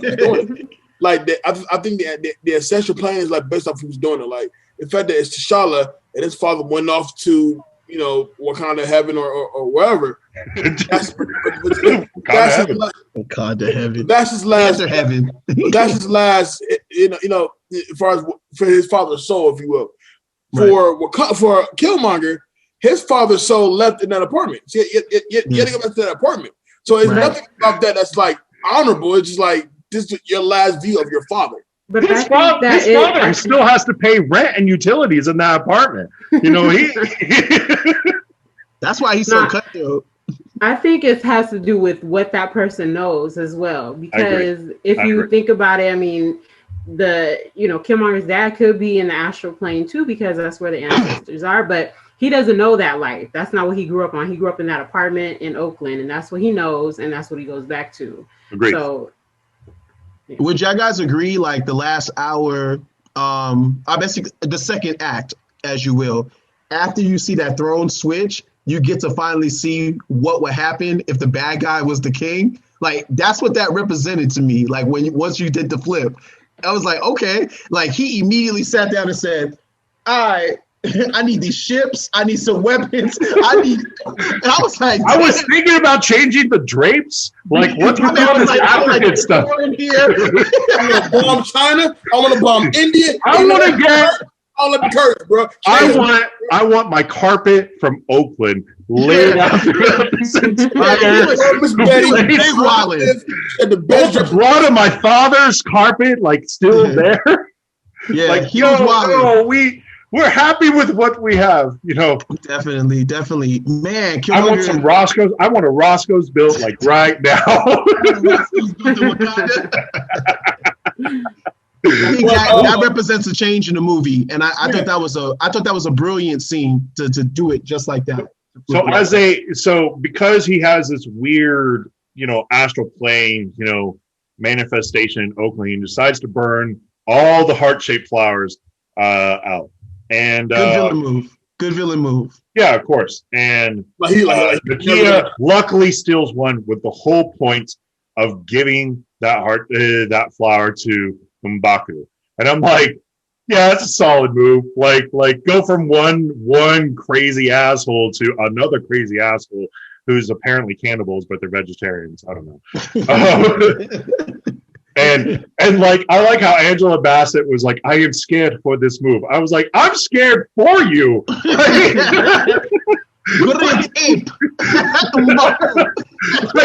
like this isn't really an upgrade. This is like under new management more than anything else. Like, and don't forget when she says I don't know about going to see M'Baku. You should take this. And the kid goes, I don't know how to fight.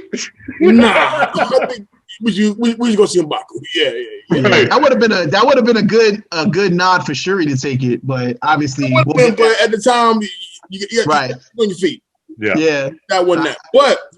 But when they go to M'Baku, and it's discovered that technically, T'Challa's alive.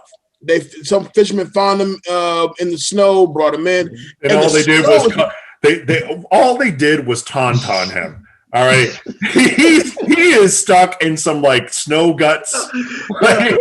He's sitting in Star Wars, my man. They tauntauned him. They tauntauned him.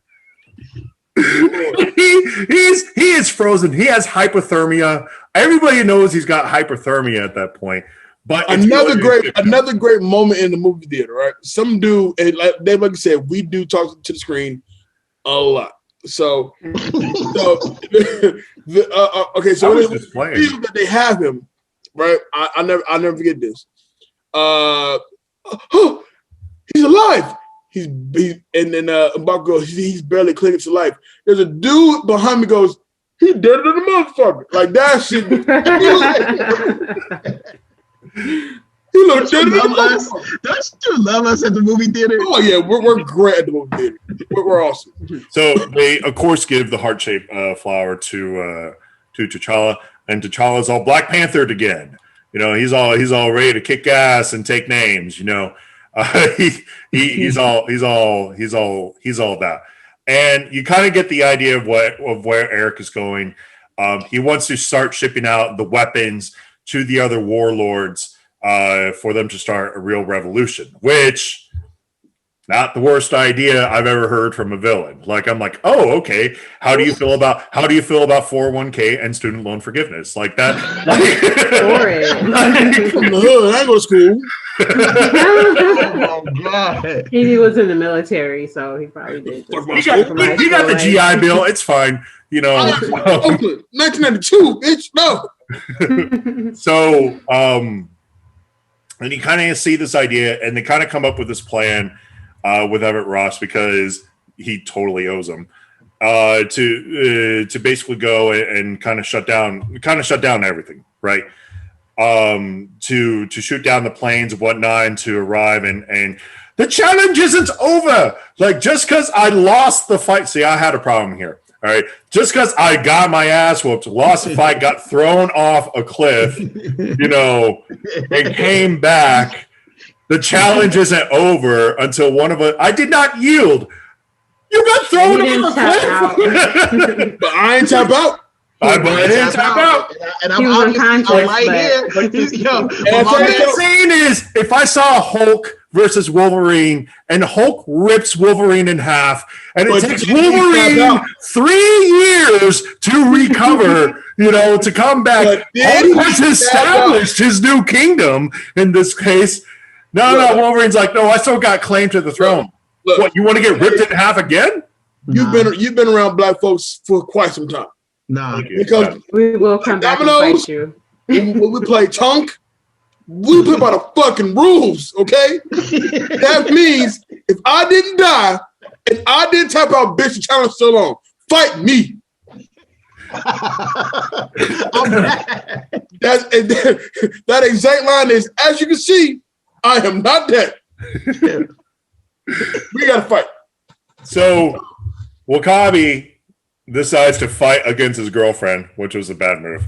I'm like, yo, you're sleeping on the couch. Like, if you survive this, you're on the couch for a good 6 months. Perfect Rachel question. I was so freaking pissed off at him because I just went back to the movie Us. I'm like, he don't learn, does he? He just doesn't learn. He was doing too much in that movie. But Rach, okay, so in that particular scene, he goes, "Were you killing me, my love?" And she goes, "For Wakanda, motherfucker, no question." Period. Can you imagine if that happened in today's for North Las Vegas? No question. Like damn, you ain't even loyal to me. Aliante, so I don't know about that life. Even for Aliante, especially for Aliante. Talking about that. Oh yeah, for Aliante. For the East Side? Yeah. For Charleston and Nellis? Absolutely. What? Charleston Nellis, like, He couldn't get the whole question out. Would you? Yep. Don't would have. How did you guys like the Killmonger suit? Like the reveal of the suit on him? For me, now y'all may not disagree, but this is where I can't call it a cut that out. But but for me, that Killmonger suit comes into play really when it's T'Challa and Killmonger on that fight in that final fight. No. When they're falling down the hole, I don't care. Awful CGI. I don't like the final fight, but we'll get to that. CGI. We're there now. It was PlayStation 2 graphics. I didn't like it. Yeah. And I just felt like the falling and they ran out of budget at that point. I'm like, all right, we made a Wakanda. We got all these tribes involved, and we gotta throw in this fight. You know, something's gotta happen. Yeah. I'll put it to you like this: the reveal of like his clothes, like obviously burning off, and then it shows the suit. That was dope. The cutthroatness of him killing one of the Doras, that was dope. The minute we got to that final fight, that third act fight. Yeah, I would much rather be out there with the Jabari and fighting with them than watching these two fight. Like that was such a y'all went and got them Blade 2 graphics, you know, for this shit. Like that's it was even Blade 2. It was U-Bowl's Blood Rain graphics at that point. I said Disney, Industrial Light and Magic. This is what y'all came up with. This was Cyberpunk 2077 PS4 graphics. That's exactly. So then I shot at some bill. And my bad, Jay. I'm gonna let you go. I shot at some bill only because it is literally a vibranium underground train situation. So I understand that. I guess it had to look like that. It's a cheap cop out to me. It's a cheap cop out because they knew they had so much money to use for CGI, and that's what you had. That's like using CGI at night because you can't really tell the difference when it's at night. You know exactly. And we seen that with the Wonder Woman. No, that wasn't nearly as bad. There's been a lot. Bad, yo. No, there were a lot worse than that. Right. That Wonder Woman 84 joint, her versus Cheetah at night was trash. But perfect example, like, it's at night and the CGI. Like it's the cheapest way to make a fight. And then disguise your shortcoments. My bad. Right. But then you get to the point of this fight. The fight ends and he stabs Killmonger and all that. But before we get to that amazing line at the end, small nitpick, right? So Killmonger's down there. He's look, good move. That was a good move. Right? Good move. But as he grabs him to take him upstairs to look at the sunset, did you notice when T'Challa grabs him, he goes and like take him up to the top of the cliff. He lets like a little shriek on the way up. Y'all notice that? like that. Watch it again. I did not notice that was in the he's a Black Panther. He's got to show the Panther part. Watch it again. I wish I could pull it right now. He goes. He's like still haven't recovered from my injuries from the snow. Oh man. But we get to the top of the cliff, and presumably this is where Killmonger is getting ready to die. We know he's getting ready to die. And so when T'Challa hits him with I think we can still heal you, that line that sticks with me to this day. It is why. So y'all can just lock me up? Nah, like I'll bury me with my ancestors, you know, who jumped from the ships because they knew that death was better than bondage. A hell of a way. Killed it. Feeling to die.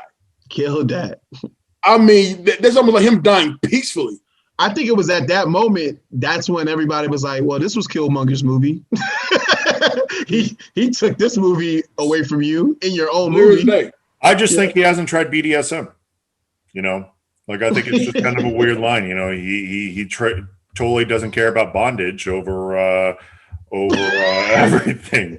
You know, listen, black men don't really like to be tied up that much. You know, I don't like that shit. You know, you're. It takes some convincing, but keep they it light. Like it.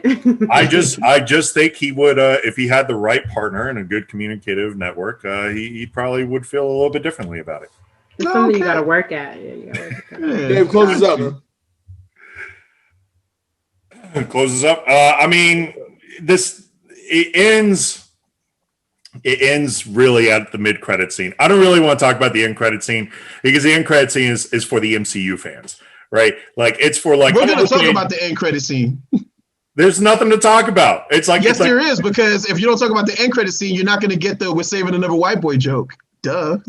I mean, no. Ain't much to talk about. Like, but as far as there's nothing to talk about. White people don't need saving. Apparently, I'm just kidding. The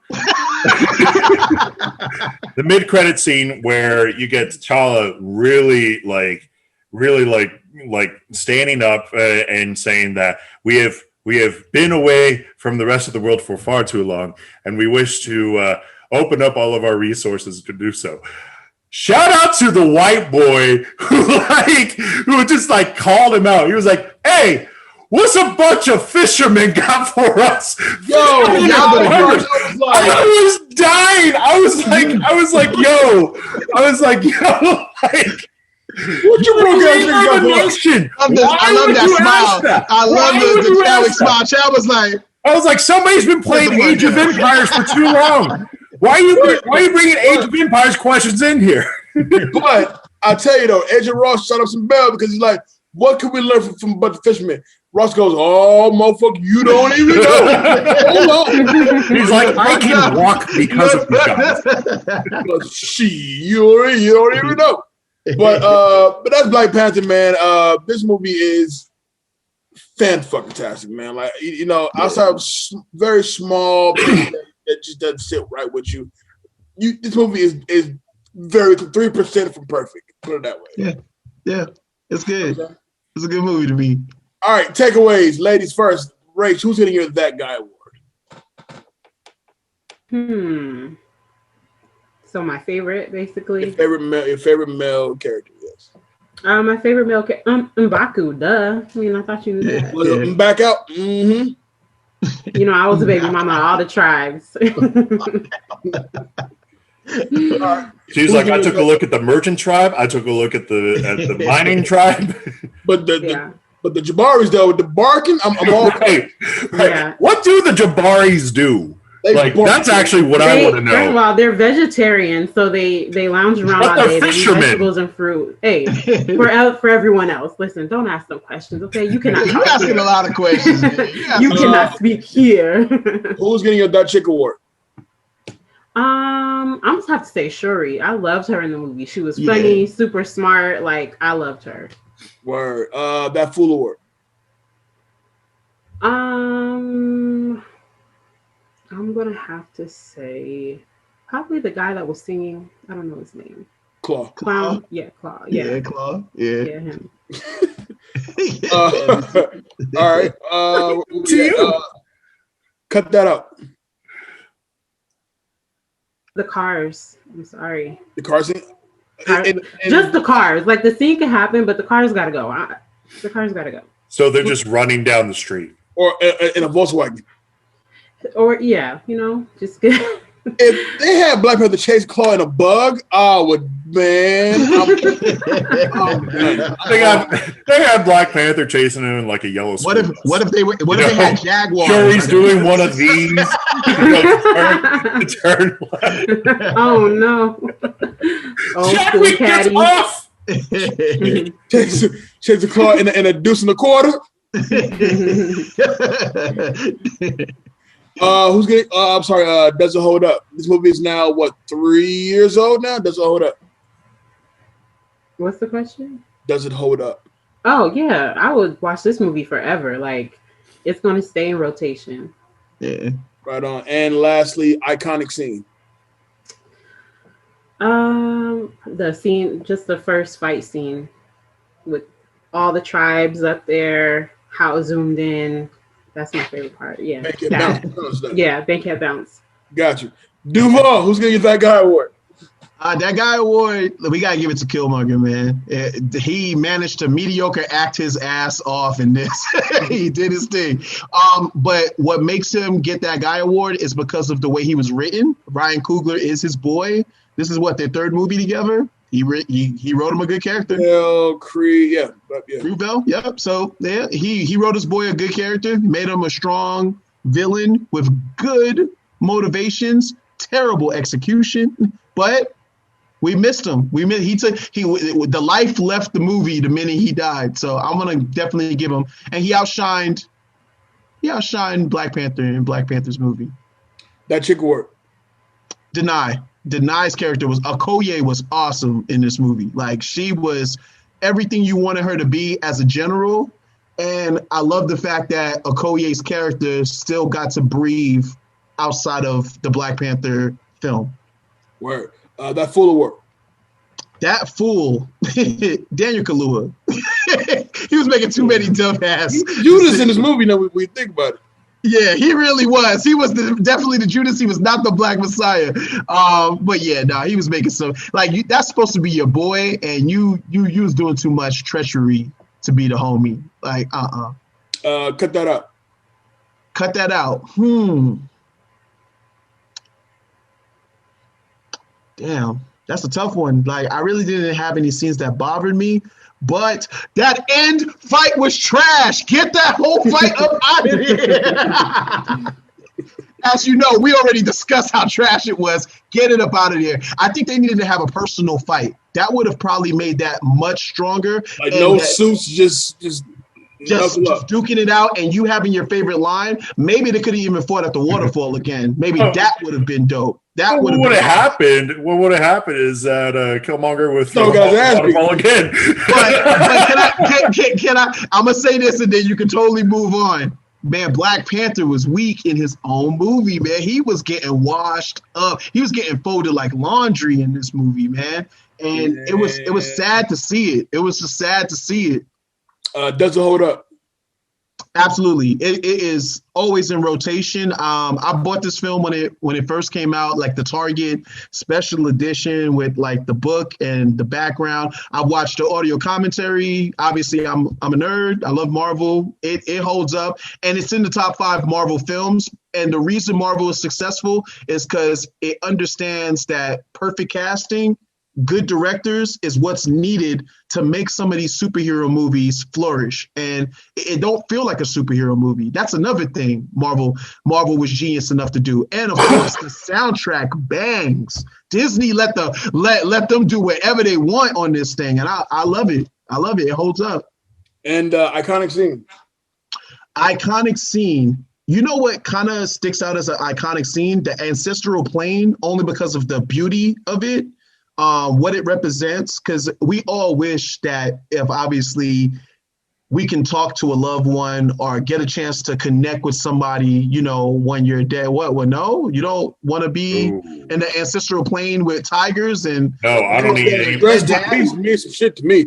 Rest in peace. That looks pivotal. It looks pivotal enough. And we're gonna do a revisit, Jay. Remember how Nelson and Chadwick had scenes together in the James Brown movie. Yeah. The dude that plays his dad died in real life. So just watching that scene now, it hits different. Like, these dudes ain't here no more. And they're in the ancestral plane. So they're both Panthers in the afterlife. So it sticks out and it's beautiful. That's definitely something you could frame in your bedroom, like, for real. Oh, yeah, absolutely. Him in all white, just walking in the ancestral plane. Yeah. That guy worked. I'm going to give it to Killmonger.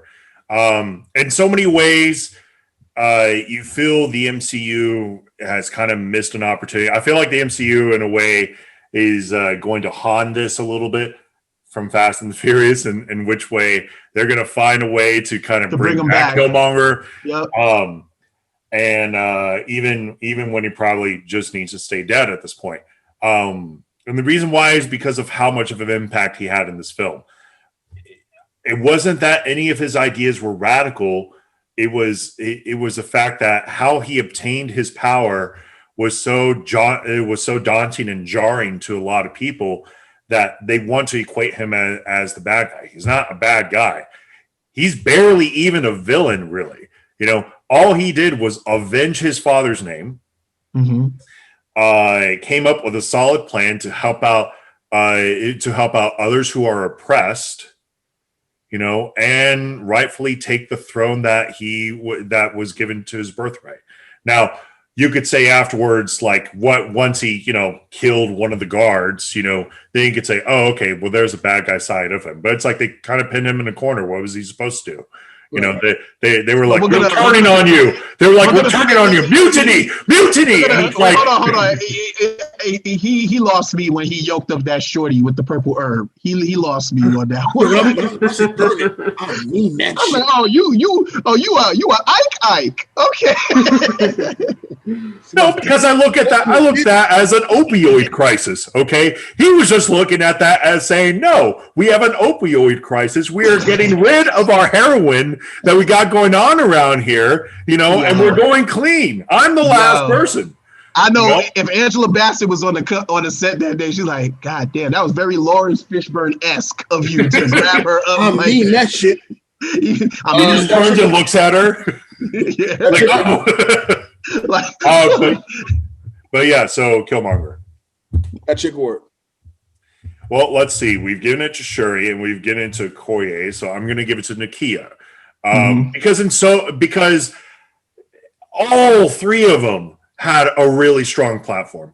And Nakia is exactly the kind of woman that you would love to see, that you would love to grow with. She's intelligent and cares about her people. She can hold her own in a fight. Not only that, but she's willing to really stand for her beliefs and not really flounder on that. Even after BP died, she was very much like she was very much after T'Challa died. She wanted to make sure that the mission that she still cared about was there, and she felt like she couldn't get that with Killmonger. She felt like there was no legitimate way, which is why she wanted to go to M'Baku, because at least she felt like there was the opportunity that something could change there. So yeah, Lupita, because she's a fucking amazing actress also. Like, that woman deserves an Oscar. I'm pretty sure, I think she's actually won one. But if she hasn't won one, then she definitely 12 Years a Slave, man. Woo. She's amazing. She's one of the most underrated actresses out there. Yeah.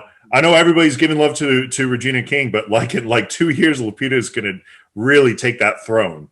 I got a question, Dave. I got a question for you. Now, obviously, Disney Plus announced that they're going to do, the Wakanda series and everything. Do you feel Nakia is a strong enough character to be in that? Yeah. Yes, I do. But it would have to almost be, and this is where I'm going to get weird. It would almost have to be an Ahsoka type, where it's like you have to kind of build her lore a little bit, and maybe she's not there for season 1, but she'll be there for season 2 and kind of plays a more prominent role and all that jazz. I'm interested. There. I think she does. I think they started at a good point. I don't want to be queen. I don't got time for all of that. I can help people better as being a spy for Wakanda.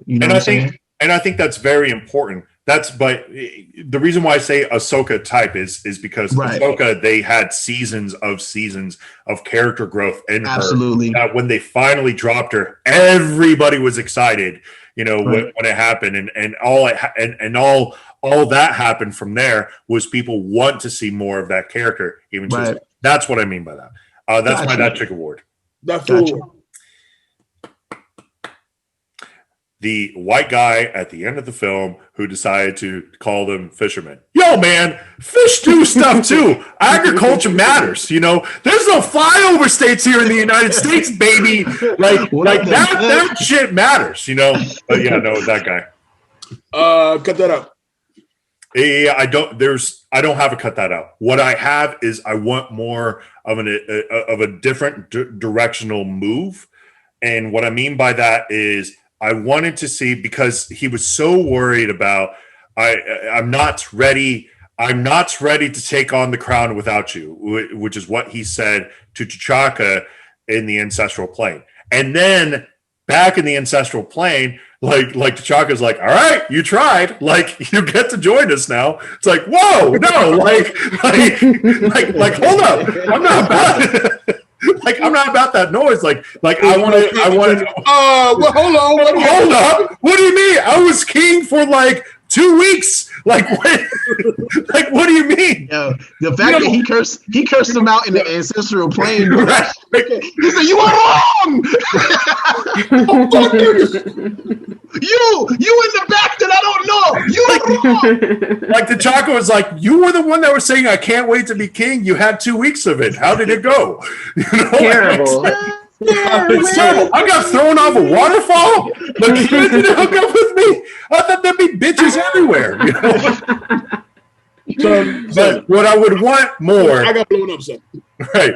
What I would want more is more of those kind of hard line decisions that he has to make. I want it almost to be where the people weren't entirely sure if after T'Challa, because it was very emotional when T'Challa died, and they were basically like, "Hey, like, no, we don't want Killmonger." I kind of wanted the choice to be there. I wanted to be where there were kind of people that said, "All right, we're going to try this out, you know, and see what happens," because maybe T'Challa makes a couple of bad decisions that aren't popular with the people. I wanted the King side a little bit more than just the Black Panther side. I think the sequel was going to do that before Chadwick died. Man, I think the sequel was going to do that. I know, and it's a missed opportunity, and I'm going to miss him horribly because of it. But you know, maybe for an origin story, I can understand why it's not there. But that's my cut that out. It's more I want it to be steered in a different direction. That's all. Does it hold up? Yes. A better question would be, when will it not hold up? And the answer to that is never. It's now so wrapped into Black culture that it's impossible to find a reason to hate this 20 years from now, 30 years from now, 50 years from now. It's a turning point in the history of cinema that is only that's only sparked and created more of a narrative that wasn't there before this, you know, because it was thugs. It was either drugs, thugs, sports, or slavery. That were the only movies that were coming up, or biopics, you know, and not even. What's that? Prostitution. Don't forget that. Yeah. Yeah. So still an ass. We got a movie. Right. So so yeah, that's where it needs to go from here. All right, and iconic scene. Man, this is tough. The iconic scene for me really is when you open up and you see Wakanda, all of Wakanda. You're seeing the entire scenery, and you're just like, "Oh my God, this is gorgeous. This is beautiful. This has been hidden from the rest of the world." It spoke so much to the celebration of Black culture. It spoke so much to why why it's important for minorities of all races to really be inspired from this movie, because it says, we don't see you in that way. We don't value you in that way. Coogler was able to say, this isn't a fantasy to me. This can really happen. You know, and him, you know, being introduced to the rest of the family, you know, and you're seeing the love and joy that the rest of the family, like the lead bodyguard is able to just kind of be cool with him. You know, that doesn't happen in royal families. I'm telling you that right now. Non-blood being cool with blood, like I think only Arsenio Hall had that in Coming to America. like that and he had other reasons for it, but that's what I mean. Like you don't get that. And that's why it's my iconic scene for me. The rest of the movie, get that. You didn't know Akon is building Wakanda right now. We're going there. Yeah. Akon City. Is he waiting for you and that booty? Yeah. Anyways, I hope so. Alonzo. I'm done. Alonzo. He's gonna do that guy award. This is the way you ask, like, wait for you and that booty. All right. That guy award. I'm gonna give it to Killmonger. Keep it short. Marvel has always had the issue with their villains, except for Loki. And eventually Thanos, because they got Thanos right. I'm really happy how they did Thanos. But prior to that, getting to Killmonger, the MCU has always had an issue with their villains. They always showcase the hero. Major facts. Villains always been like whatever. This is the first villain outside of Loki. Guys enjoy Loki. Outside of Loki, that I actually side with the villain. Like, you know what? He's making some good ass points. He's going about it in a fucked up way, but he's making some good ass points. You know what I'm saying? Like, if you really think about it, you have all of this land, all of this culture, all these resources to really help the world, and you choose to do nothing. And it's like it puts a mirror up to you as a society, realizing what you're doing is fucked up. Mm-hmm. So yeah, Killmonger. Yeah. That chick award. It's gonna be a tie. Come on, it's gotta be Angela Bassett now. Yo, I feel like she's the only one we didn't pick, right? Yeah. Well, you know, you're right. I'm going to give it to Queen Mother because she's Queen Mother, damn good and white. She looks great. When she had her locks out. Whew. Locks out. You know what I'm saying? Like it was just Queen Bassett is on set like mwah. You know what I'm saying? Like you can't touch that. Yeah, Queen Mother.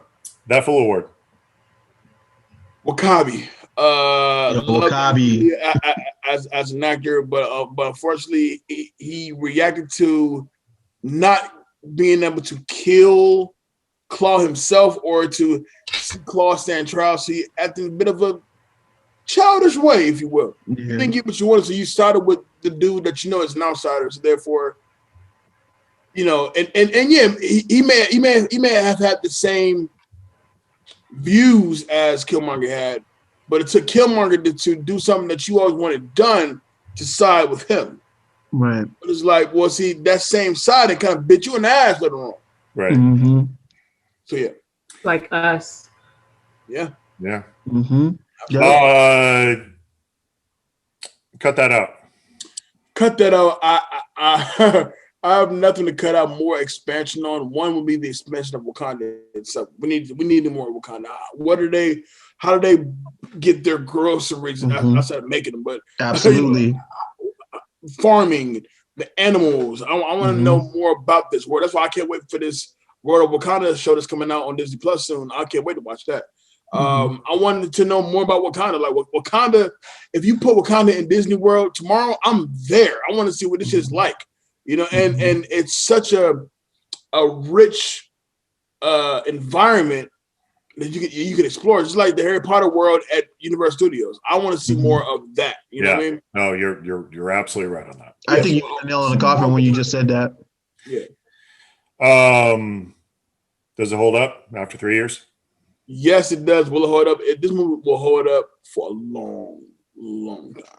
Like I see this movie being played in schools when it's a rainy day outside. I see kids now who watched it when they were much younger, watching it now. Like, this is my favorite superhero movie, Black Panther, of course. Yeah. Like, absolutely. And don't forget, Black Panther is, even though we've had Blade, we also have other Black superheroes, but at one point it was Meteor Man. Sorry. It was Man. I'm just trying to tell you. Mantis. The TV show with Luke Cage or the other joint. What's the joint on the CW? Black Lightning. Black Lightning. I love that show. I love Black It's Lightning. actually a good show. So I love Black Lightning. It's cornball central to me. I don't care. I hate everything CW. Put it that way. I love it. I love the music. I love the look of it. I love him. I love that show. it's made by Bill Duke. He's Scooter. It's Scooter. Like, how could you not love It's Scooter from Living Single in a superhero costume. You don't like that? I love it. That's just me though. It's made by Bill Duke. You don't remember Khadijah dating Scooter? You don't remember Khadijah dating Scooter? I remember Scooter. Like, listen, when I first saw the promo for Black Lives, I was like, that's fucking Scooter. Wow.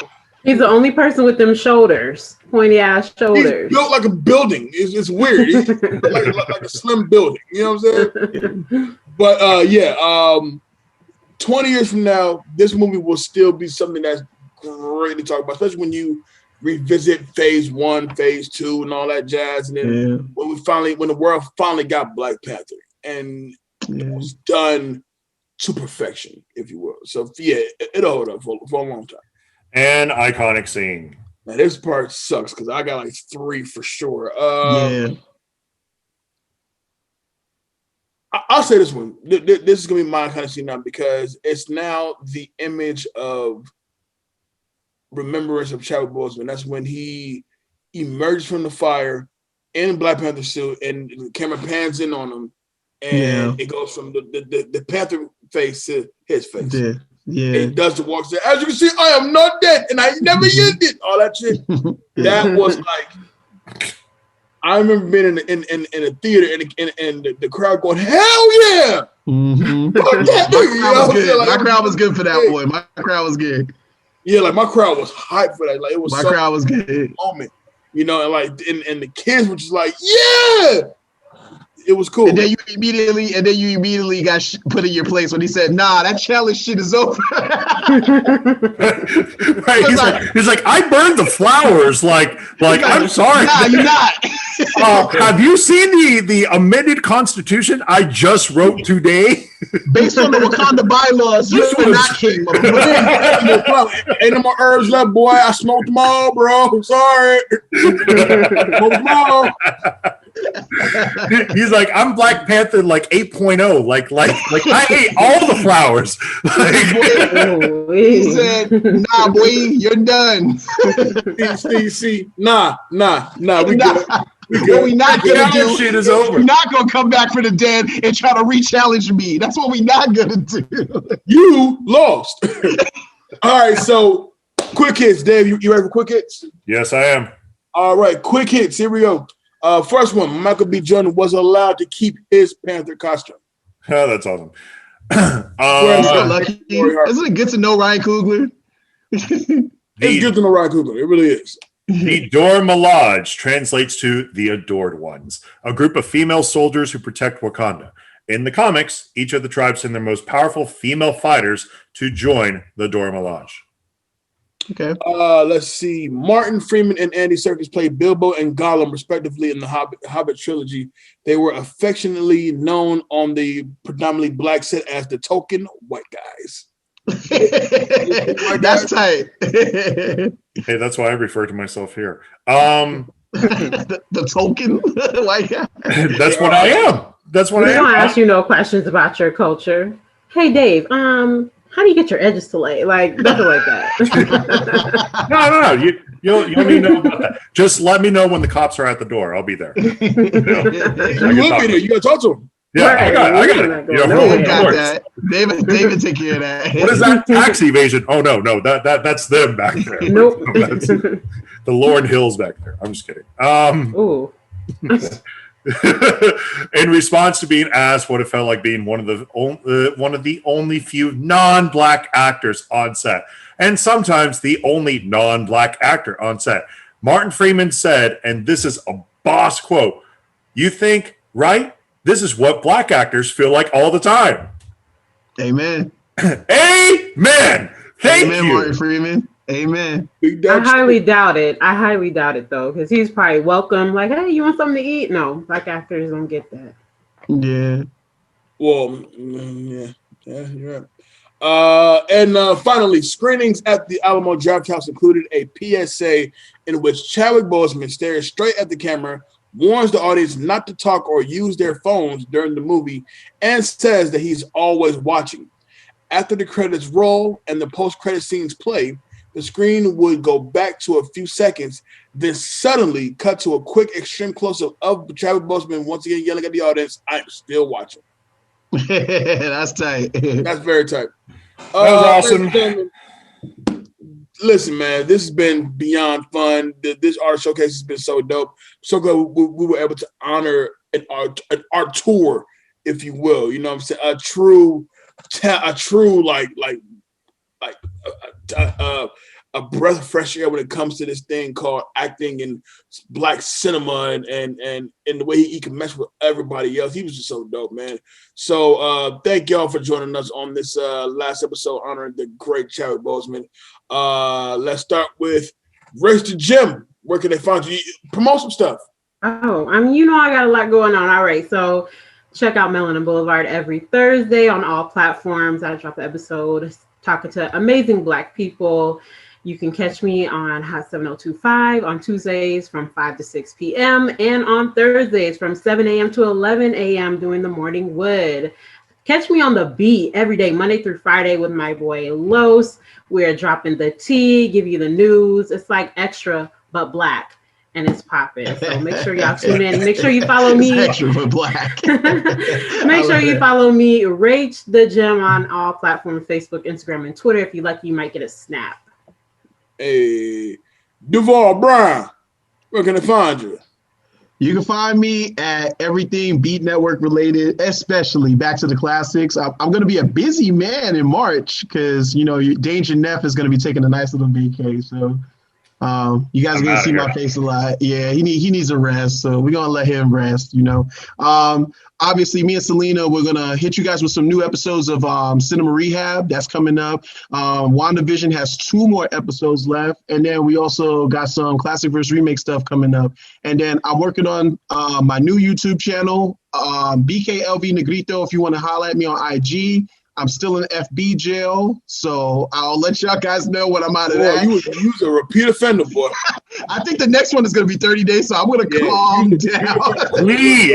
Please calm down. Oh, my God. I need to calm down because, honestly, there was some really good conversations happening, and I can't interact with y'all on the Facebook page, so it's, it's getting to me now. It's definitely getting to me. He had to call Zuckerberg a fuckboy or some shit. Because it was something crazy. He's not rocking with you at all. Look, and it was over the Mortal Kombat trailer. That's what's crazy about it. So it's all good. It's all good. But I'm looking forward to talking movies with you guys again. And I'm going to reactivate my Twitter account. So I'll give you guys my handle on the next episode, the next time you guys see me. But Beat Network all day. Hey, Danger Neff. Which, by the way, this will be Neff's last show because he's going on this month vacation. You lucky fuck you. Where can they find you? Or where can't they find you? Because you won't be talking to nobody. So...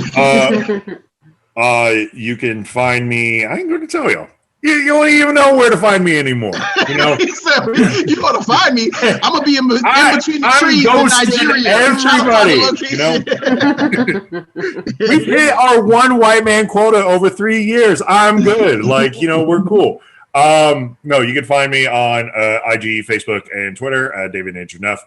I'm the co-host here at Back to the Classics. You can catch our program on all the platforms.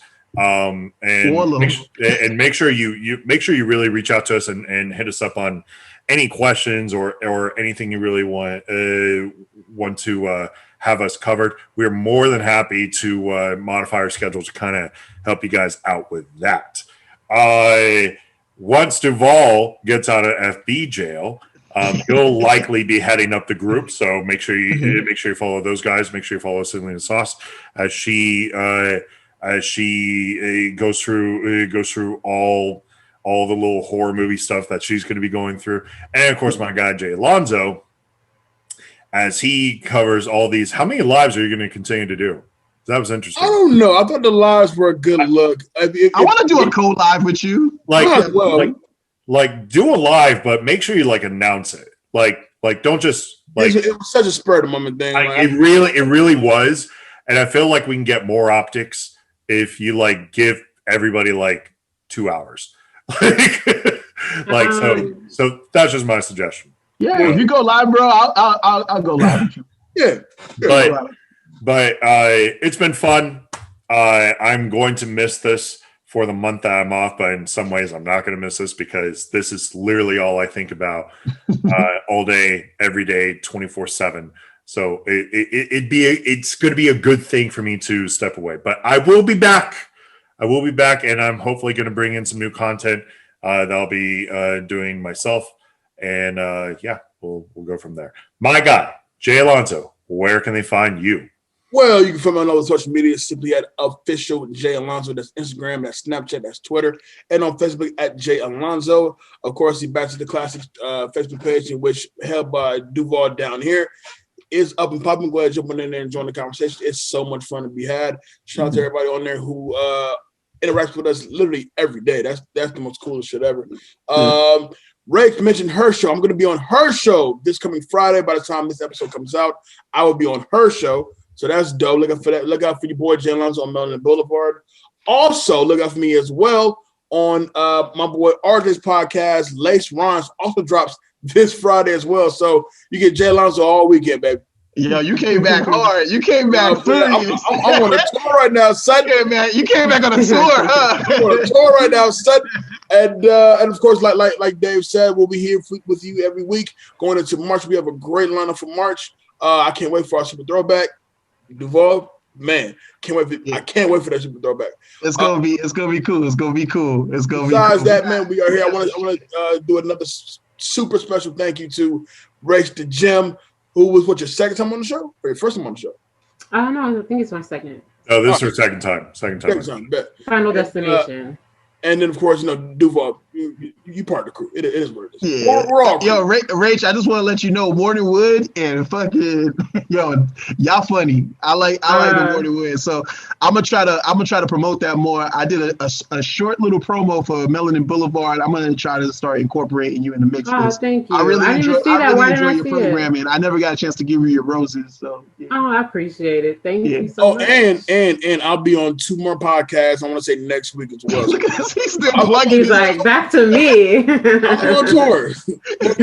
He's on a press run. I need to get on a press run. Who's your agent? Like, who is your agent? You dope. What other two you going? Are you doing Dwayne's podcast or? I'm doing Dwayne's podcast, and I'm also doing my boy Kenyon Long's podcast, the Internet People podcast next week. So look up for me on that one as well.